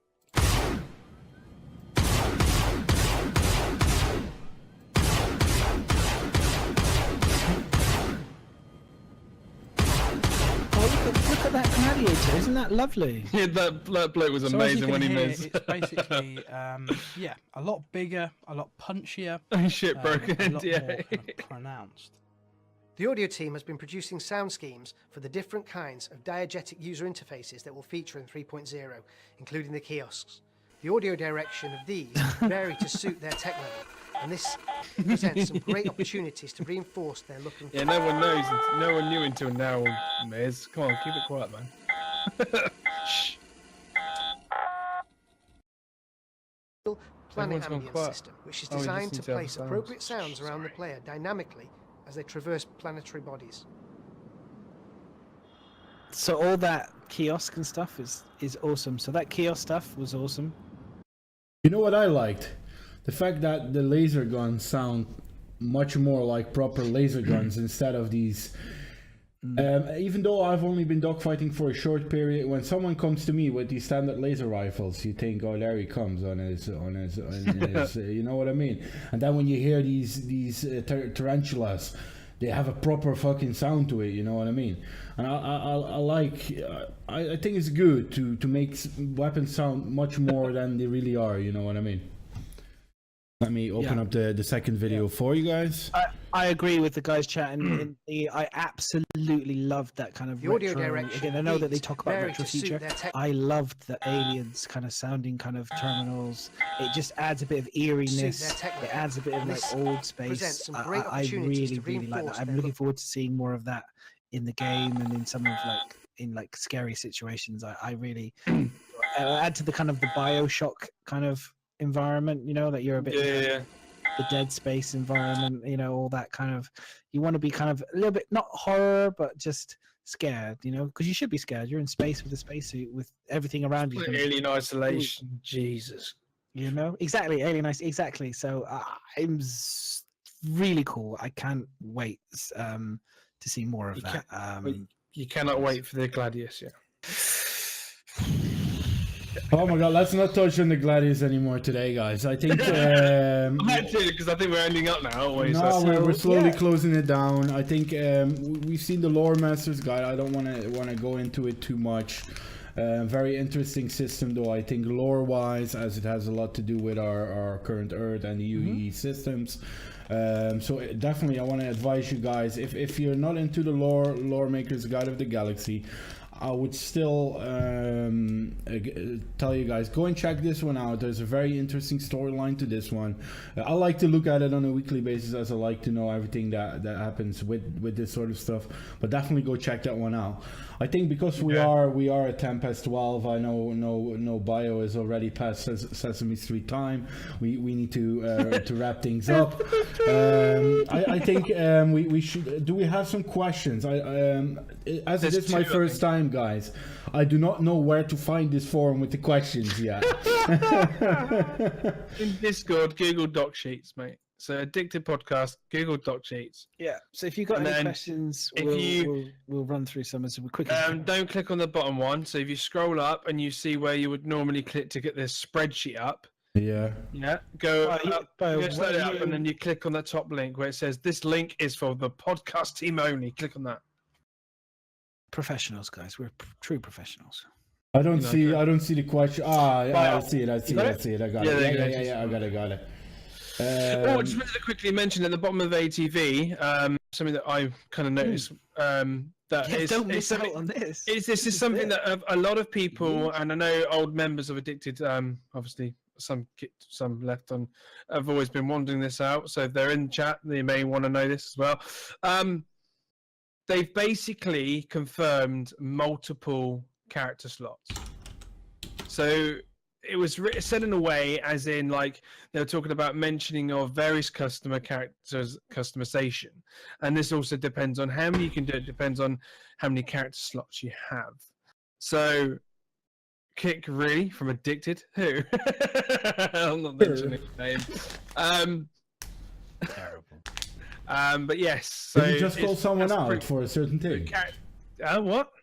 Did you just call someone out? I didn't call. No, I didn't know. Oh, okay. No, don't mind me then. Don't mind me. So you're saying that they are going to have multiple characters in games, is that right? Or multiple accounts? Yes, you have multiple. No, not multiple accounts. Multiple character slots. Multiple character slots. Okay. It was very quickly said, so you have to watch it again. But go watch it. It was added. It was literally on the bit where the customization bit of the characters. It was literally said in that bracket. Okay. So go watch it.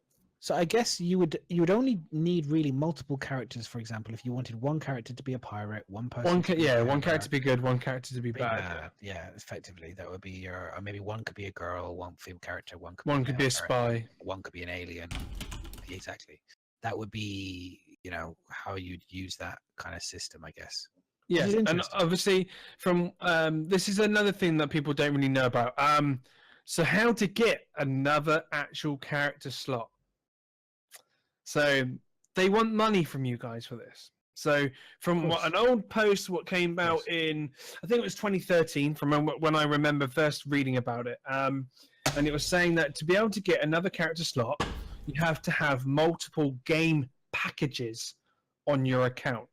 So each game package brings you a character slot. Wow, obviously, there's going to be a lot of money though. There's going to be a limit. Yeah, there's going to be a limit, obviously, on that. I think so. Don't just go buying 20 of them thinking that it's going to give you that amount. I still reckon they're going to cap it because they're going to have to. Better start entering more Oxford Stream contests. Yeah, what you're saying. Madness will take care of this for us. He wins everything, man, in every damn stream. So he can get a couple of packages for us here on the podcast and get that. I'll stop giving them away. I'm gonna have to keep the one I won. Oh, recently, won't I? Hey, Angels of Death. How you doing?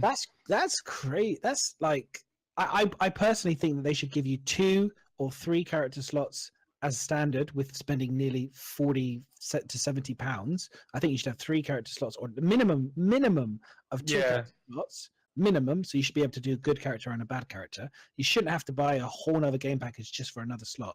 I think after you get past 2 or 3 in other games, then I think then maybe it makes sense to be able to buy additional slots for a certain amount of money. buy additional slots, but not for a game package. 40 bucks. You should be spending like 15 pound bucks. If you maybe, look at 10, Black 15 Desert bucks. Online again, I think you pay 15 pounds for it. Bio, am I saying Yeah. that correctly? If you want to buy an addition, so you get 3 slots 40 of your quid. so you get 4 slots with the game, and then if you want to extend to 5, 6, 7, 8, you need to pay What's like a this for? tenner on Black Desert.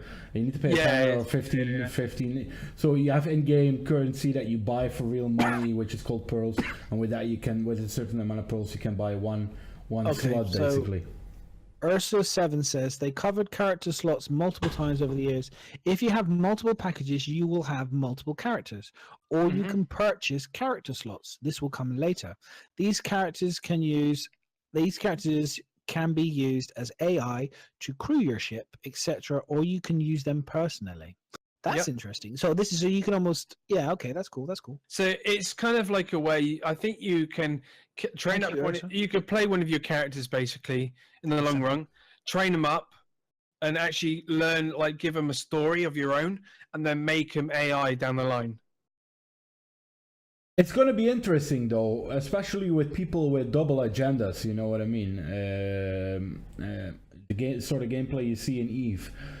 What I think we will see is that it will still be linked to your account in a certain way. So if you join an organization, they can backtrack you and see if you don't have any malicious intentions on other characters. You know what I mean?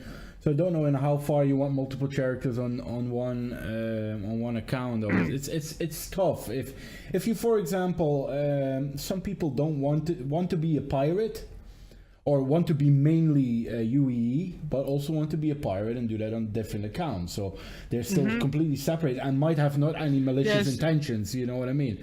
And Yeah, I'm by thinking of making doing- different character slots, that might be a way to basically say, but he's a pirate, but maybe he likes to do that in his spare time to do something different from what he normally does. You know, it's tough. Yeah.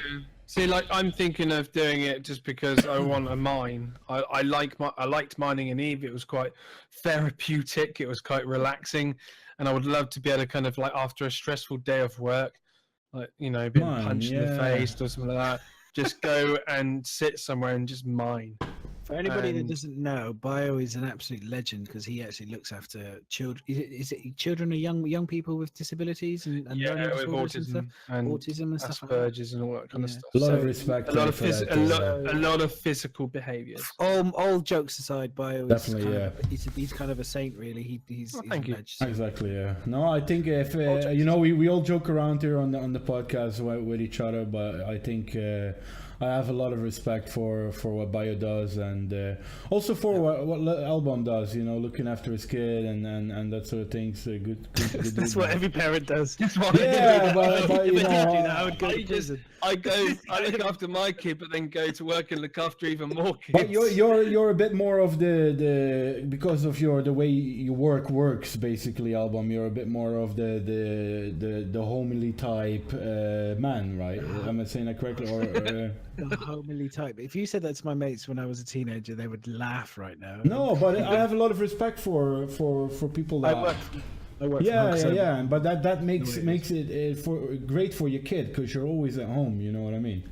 Or a lot at home. So I Yeah. think it's. I'll try I don't have Yeah, any he just children. read You know, like this- I think I'm the this oldest. session No, I'm chat not the before. oldest one in here. You're older than me, man. Is are you?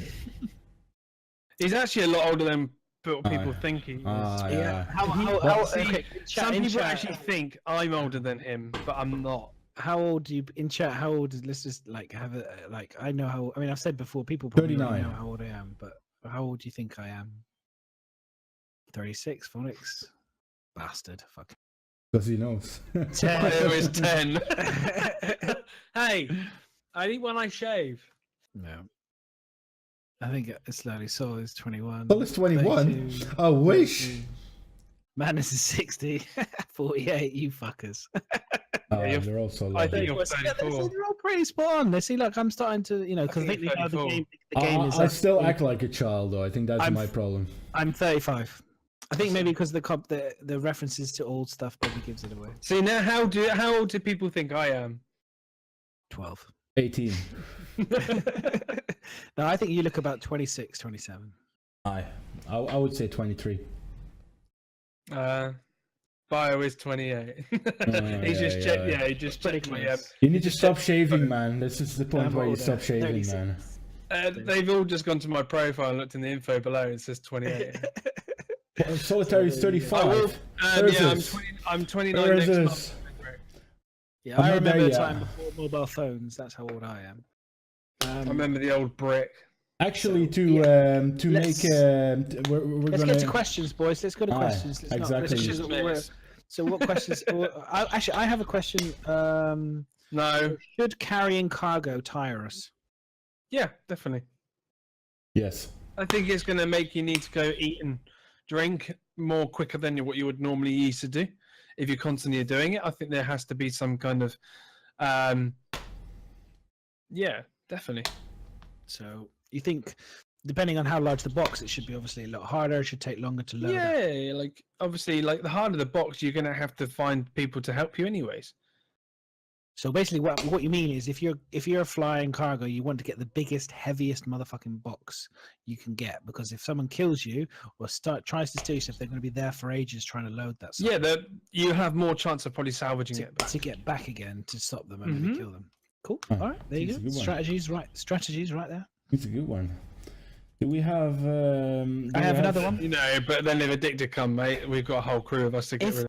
If you are flying a reclaimer and you're finding corpses during salvaging operations, do you think you're going to be able to salvage bodies, parts, or what do you think CIG's plan is going to be for I think the persistence of human dead bodies? I think they're gonna put maybe some rewards in for returning bodies home or to UE space, or maybe something like that. Maybe feats of battle. You know what I mean? Like they do in Eve with where you take dog tags or something like that. Depending, or for reclaiming, I would say returning them home to.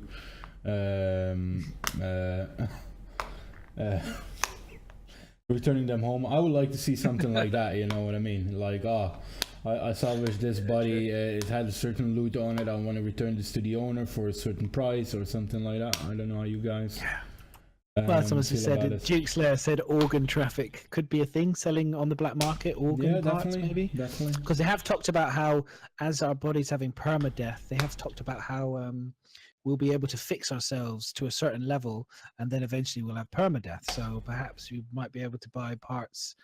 You know, if they're selling parts to repair yourself, maybe, you know, there's going to be medical people there. There's a whole medical thing, so maybe I yeah, can it see could be biomechanical black and market. Black market body parts. Yeah. What's up? Bio's character. I can see Bio with some kind of market stall somewhere in one of these grim cities. I got some livers here and some hearts and some piece of hands. Does anyone want one? And he's like waving the hand around. I can see him go there, man. Get your breasts here. Get your biomechanical ass cheeks right here. I call them off so I can get real back. Oh god, that would be hilarious. He knows getting torsos. I think that would be quite fun though, wouldn't it, for the future? That would be pretty cool. Who is spanking someone in the background? Someone is getting spanked. Sounds a bit scary. That's Soul getting excited. It's actually Coleman's mustard. Have we got a question, guys? Do you have any questions from chat? Yeah, it's Guys, if you just want to put in brackets question, you've got like literally about 3 minutes before we're going to start wrapping up. So I think we have a couple of questions from Miserable. Why does it always rain on me? I'm Why not does it sure. always rain on me? I think clearly people have realised that we're not the place to come to answer really informative questions. Well, I think We this is a are, good but one. no I one think freaking does them. Like, you know, I we get think troll this is an questions interesting in one. ours. I think this is an interesting one, Everyone guys. saves their good questions for the professionals. Board So I gamers. think this will be an interesting one, though. Will there be hobbies, and what hobby would you want? I think that's a pretty. Like, I've already showed my latest hobby in like Star Citizen. I loved it, and they've mentioned it in the monthly report. So me is photography. Okay. So I'm going to Yeah. bring It my, begin with an F, but it wasn't. I'm going to bring my photography into the game and get some photos done. I think mine will be, and it's gonna sound really funky, and it's obviously Well done, by the way, Bio. Shut up. You touched on that very subtly. Aye. But well done for getting in there, dude, with your photos. Well done. Thank you. what I would like to do is like bet on races and sort of stuff to make an extra cash. You know what I mean? Like I hope there's some sort of a betting circuit, Well, I'm hoping something to like give that. it- Yeah, sorry. Yeah. Maybe something like that. I think that's something very interesting. I don't know what you see, album, because we're gonna have the TVs that are gonna represent races, etc. Maybe, you know. So that would be cool. So hanging around in the bar with your mates, me and LBOM, you know, and Bio, and just chill out and say, I think Captain Kim is gonna win this race, or I'm gonna think this person's gonna win this race. Let's put some money on that. Let's have a bit of fun. You know what I mean? Your Saturday afternoon pub idea where you're chilling about with your mates and watching the football. Obviously, you know what I mean. Yeah. You guys, I don't know. Like, I've not met because I wasn't around for the last podcast, but we do. Addicted is doing a doing a dragonfly race only for 3.0. I look forward to Step a competition for it. We have a Pretty question. cool, but it's going to be pirate style, so it'll be guns blazing. Okay. Okay, that's good. That's good. We got a question there from I'm Ursus. looking forward to that. Yeah, so from number 7, do you think the current estimates of travel are accurate? The current proposed speed of quantum is 0.2 the speed of light. So it could take 18 plus hours for the larger jumps. Do you think it is too long or too short? 5 minutes per AU. I do think that it will change. How about different types of quantum drives, like more powerful ones that go? Yeah, okay. There's a few questions there. Bless I you. think the first question is, yes, my missus. Bless you. Oh, sorry. I think that to answer your first question is, I think it is too long. If I was going straight off the bat, but the reality is they don't know that until they implement it. So I think there's going to be a lot of testing for us to do to find out what's the sweet spot in terms of distance and time. They're probably going to scale it. I hope that they're going to scale it, because you don't want to sit here on a Monday evening and think, okay, I need to jump to this system. I'll log back into the game tomorrow afternoon. You know, that's not going to work. Yeah, exactly. And also, I don't want, I don't necessarily want to have to go, all right, this is going to be, I want to get to this location. This is a 30-minute jump from this point, automatic to this point to this point. So I'm just going to go away, get a cup of tea, put the TV on, and then I'll come back in 20 minutes. You know, it's I think it's going to be interesting to see how they implement it. I think it's going to be quite tough. I think there's going to be a lot of it's going to be tough, that one. It's a really good question. And if you're saying about increasing powerful engines, I think that's a good thing. I think you should do. I think bigger engines should mean you should get to locations faster, or certain ships, faster, nimbler, like racy type of ships. They're like, for example, the 350R, for example, should get to locations faster than, or a Herald should get to locations faster than a Javelin, for example, maybe, or maybe not a Javelin, because then you got to think size of engines. That Javelin could have massive. There's a lot of factors really that will involve in this. It's going to be interesting. I think it's a good question. I think we'll wait and see. We're going to get to I think we're going to get to play it and make the changes for them. I think we're going to be the Q&A. Very much so on that one. So I look forward to it. Ursus adds to that one. Yeah, go ahead. In addition to the question, they stated that it would be idle journeys, and you can plan things with your org. You will have to repair things while jumping. You can be interdicted, etc., etc. So, yeah, I think as the world expands, as the universe expands and stuff, then at the end of the day, they do have these huge capital ships with basketball courts, for example, and hockey things. So. Aye, but if you're sitting in a Gladius and you can't even turn your ass, then there's not a lot to do. You know what I mean? So it's finding that middle ground, basically, in the travel. But you won't be able to go that far because you've got the quantum fuel won't get you there with the Gladius. You've got True, short range. true. So it's just You'll a make short sure range the fighter. You'll be jumps. parking it on your mate's Gladius. I think it's all to do with like that's not yeah, the Gladius. Fucking Gladius. Exactly. I think you've got a situation where this is again. It comes back to there's no skill trees in this game. It's all about the ships. So the ships get you to do the task. So if you want to go long distances, you're going to take exploration ships. If you want to go shorter distances and have more immediate fun, you'll probably find yourself going to hub areas where there's more PvP action, and then there'll be miners will go. You know what I mean? You'll tend to find people will shuffle to the areas that they know, and then this is where it comes back to owning space stations. So I think if you can own space stations, you'll start to have pirates will start to own space, like the transport lanes and things. It's going to be really interesting. Seven, it really is. It's going to be very. I'm really excited, but I do think that the trips should have distance and should have time because I think there's all these features on board to have fun with. But equally at the same time, you're going to have a lot of fun just hanging around waiting for action to happen, maybe, or it takes a lot of time to plan stuff. So you're going to have your mates potentially 30 minutes, 40 minutes just getting set up. So people can be dicking around and just having a laugh on board the spaceships. You don't necessarily have to have that time just on travel. Do you know what I mean?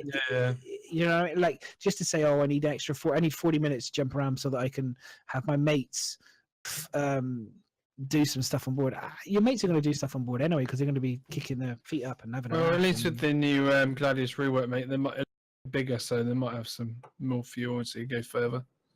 Hopefully they'll change the cockpit as well. Well, that's where the fuel's stored. Oh yeah, He's at the front. They've taken stuff away just because that means that I've got more space, right? Yeah. It doesn't make sense. I'm joking. So, any more question? How many more week delays? I think we're going to get a week delay for every day. Every week it's supposed to be. We'll get another week. So, it'll be out on effectively, Gamescom. Gamescom will be when it's released. Yeah, I think so. I have to back you guys up there. I think we'll see a release towards Gamescom. It just makes good sense. It makes good company kind of sense, to be honest, to put it out on something big. I'm going to go with that. I'm going to say Gamescom, guys. At this moment, if CitizenCon was any closer, they would wait till then, to be honest. But, yeah. I don't want to give them ideas, but I'd rather them give it to us earlier than that. Don't give them ideas. Then I reckon 3.1 and 3.2 and 3.0 will come quicker. And we've been waiting for 3.0. It will only come quicker if they give us a Delta patch. My opinion on that. I like your wordplay there. All right. Do we have any further questions, guys? Otherwise, I think we're gonna wrap it up for tonight. I have a quick one to add, by the way. I want to thank everyone for being here. If there's no questions, next to that, thank you very much, LBOM and Bio, for helping me out setting this all up. I hope we have another question. Perfect. Yeah, one more question. Can I do this one? I like to do this one. Yeah, go on then. Go on then. You can do it! They stated previously that ships like the Bengal carrier won't be able to buy, but will be a static position in space that you can capture, but you won't be able to fly it. Do you think that is a bad move? There's nothing I want more in this world than that carrier ship. I think it would be too overpowered. You know what I mean? I think it would be too overpowered. I think me and Drones talked about this one before. I think eventually, when we're very far into a game release, that we will see the ability for the biggest orcs to buy these carrier ships and in certain areas fight with them. But I don't think you can go anywhere with these ships in the future. That's what I think. I don't know how you guys. It probably takes like a week to move it. I think that you're going to have a hell of a lot of fun on these ships. The scale in terms of like internal scale is going to be massive. I think people might start using these things for like PvP combat areas. The idea for like setting up base though, wouldn't it? If you find one, you can have a cool base there.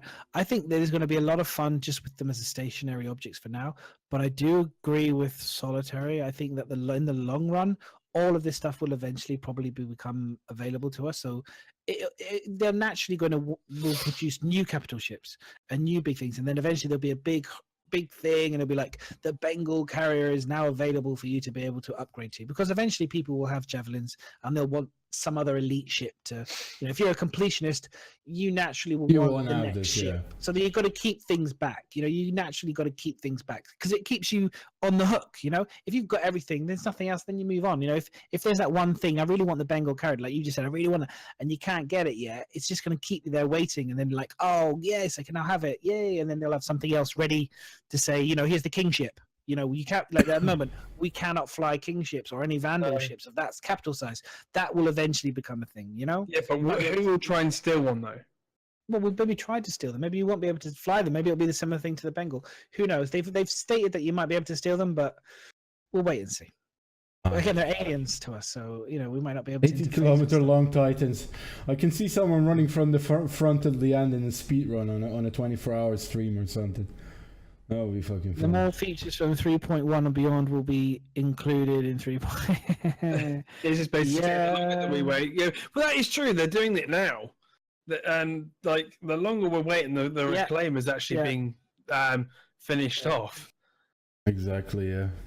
I agree, Seven. We all want. This is the great thing about this game: is it takes element of Star Wars, it takes element of Battlestar Galactica, it takes elements of all of our favorite sci-fi shows. It's Serenity, 50 First Dates, Space Above and Beyond. It's got there's all these wonderful kind of like Starship Troopers. It takes all these great movies that they've grown up on, and before them, before us, before even probably I was born, and it just mixes it all up. Dune, and it does exactly. We all want. They can't be everything for everyone, but I think they're doing a damn good job. I'd recommend talking about movies like that. I would recommend going and watching that new movie called Life. That is amazing. It's alive with the wine. It's really good, really good. That's what I'm doing for the next couple of days, watching Life and American Gods. That's what I'm doing. If you haven't seen American Gods, by the way, I thoroughly recommend it. It's one of the best TV shows I've watched in a long time, other than The Expanse. If you haven't seen The Expanse, watch that first, then watch American Gods. It's fantastic. The Expanse is good. Right, we going on about what we're doing over the next week. Yes, let's start with LBOM. Okay, so I will be doing my usual Friday Madness Diner. So if you like 1950s music, if you like American hot rods, milkshake diner bars, if you like all that sort of stuff, I have a special stream that I do on Friday, which is called Madness Friday Diner. And basically we talk shop, we talk about ATV, because obviously ATV will be out hopefully by then, and we just play the game, lots of spicy fun fighting and just good music and just generally a really good time. So please, if you are around, come and check it out, because it's a really good time. It's actually probably of all of my streams I do, is one of my most popular streams. So it's good fun. Mr. Biomechanical. I'm going to stream this week. Are you? more than once, yes. I'm planning on. I'm going to be doing quite a few more streams. I'm hopefully going to stream tomorrow, and on Wednesday and Thursday is off. My days off, so I'm going to be streaming throughout the day. I'm probably going to do an early stream because I seem to have more fun doing that. I have more energy in the morning, in the daytime. So nice. Yeah, and that's when I normally do a longer stream, and that's when I normally stream alongside with Oxford. And then he normally hosts over to me when he's finished. And I want to try and host over to him, but he's always finished when I think about it. And then he hosts over to me. I'm like, yeah, I'll stay on a bit further. But yeah, I just, generally, if anyone's not watched my channel, how I play the game in PU, is like I was talking earlier, I like to immobilize the ship, because I'm trying to think of piracy all the time. Is I don't want to kill the person because I don't want to damage the cargo. So I think of, I'll take out the engines, slow them down to the point when then I can board them and take the cargo. Obviously, in 3.0, I'm hoping when you take out the engines, they'll come to a stop. Yeah. Or there's a way of stopping them. Listen. What I think you need to do is hook up with me and Madness, and we'll teach you some of the tricks of the dogfighting and how you can immobilize these ships, etc. I think Madness would be really good in that, as being the UK dogfighting champion of Manchester. You know what I mean? How do you I'm actually pretty good at winning all these prizes? I'm just giving all my services to people. I'm actually pretty What good kind at of services? Teaching you how to fly. Because now I okay. use lag pips, and it's making my life a lot easier. I need to get pedals, because that is what I do notice that I find it difficult with my hands, because I have problems with my hands and my muscles and everything, and my whole body in general. But Angel prefers blowing up pirates. I like that. so Does she? no, I prefer no. blowing pirates. Sorry, blowing up pirates. Madness. Gotcha. Madness. Come on. I Yeah, was a so- dyslexic slip. Freudian slip. That was a total Freudian Can Freudian you slip. mute him for a minute? That was a Yeah, total, so yes. I didn't honestly. I swear to God, there was nothing. That was just literally could. slip. But no, I genuinely, you can come and oh God, this. Overwork soul. Don't feed him, feed- Angel. don't Please feed don't me. feed him. Don't. Oh fuck it! I'm doing it now. I was about to say you can come and blow up this pirate anytime, but I was gonna. Be careful. Hang on, you get the missus in the background going, "Shut up!" Punch comes straight in, straight away on But stream yes, fails. yes, I will be streaming a bit more. Nice. I'm glad to hear and- that, Bio. I'm trying to work out some YouTube stuff as well, but it's trying to think of it. Where- Soon go, we're gonna have the Sam. podcast episodes on YouTube as well. Yes, I'm going to be uploading those on uploading at least trying to upload 3 on Wednesday to try and catch up. It's just like I said, I'm having problems with Manus' stupid little stuff that he has on this stream, what comes up all the time, and My Joker.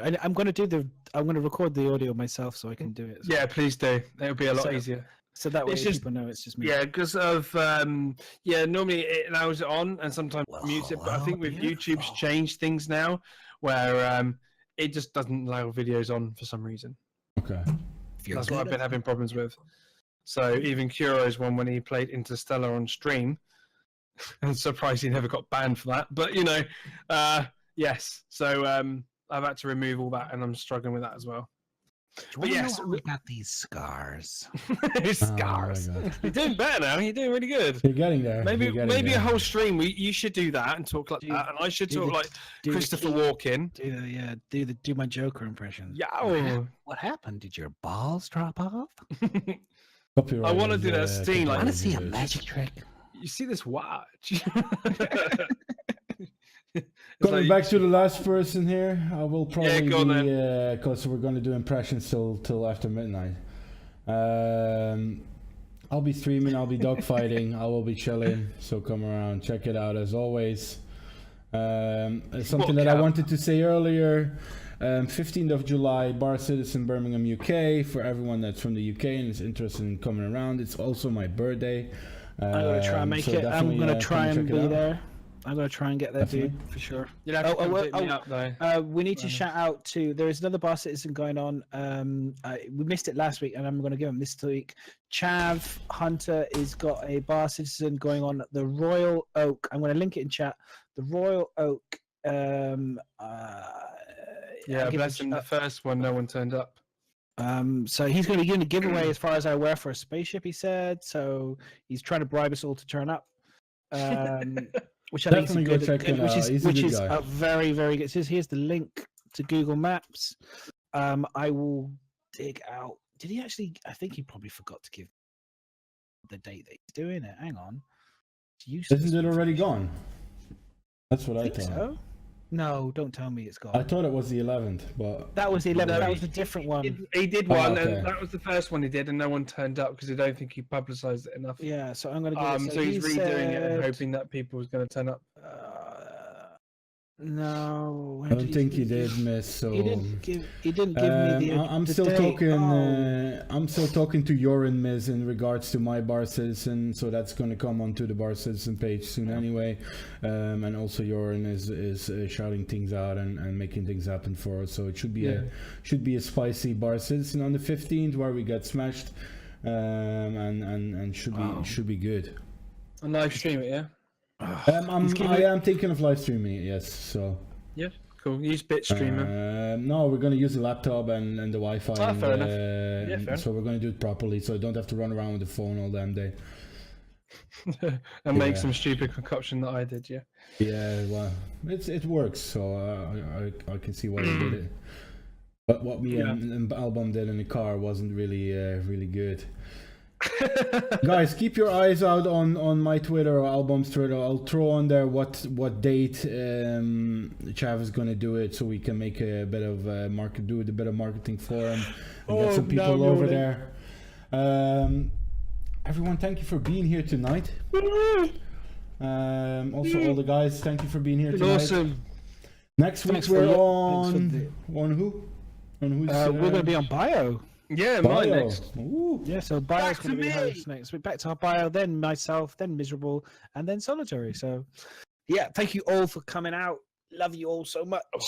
I'm glad just hanging out with us, especially as all this. It's going to be a really exciting week. E3's up, so we've got so much exciting stuff coming, guys. It's brilliant for gamers like us. So Definitely. I look forward to spending the next couple of days sifting They through. want to be on Bio Miz. Content. Come on, man. Cannot wait. Shall we go and give someone some love? Bring your Yes, D-spot. Dr. Dr. Drones. is streaming, I Drones, believe. exactly. I wanted hit up to Hit hit up the drones. Give him some Addicted Podcast rate. Can someone type something in chat that Yeah, we yeah, I can? can. Like I normally do. Yeah, put your thingy in there. Everyone, thank you for being here. Yeah, thank you. Thank you for all the follows. Thank you for all the bits. Thank you, Imperial, for Please being stop a doing that very good stupid one. love thing. Hey, that's the love Um, of Twitch, man. I'm just It's endorsing the Twitch brand. Unity, man. Twitch Some of Unity, us are- man. Some of us here are going to be partnered soon. And thank Who's you for that, man? thank you to Imperial Nexus as well Who's for gonna be being a partnered lovely then? month. That's I'm not saying nothing. I'm not saying nothing. Not you, man. Guys, Here I we got a go. full-time We're gonna job. throw the host to Dr. Drones. Everyone, thank you for being here. Thank you for being all awesome, and we'll see you in the verse. Thanks, guys. Sit round the verse. Round the verse. Around the verse. We're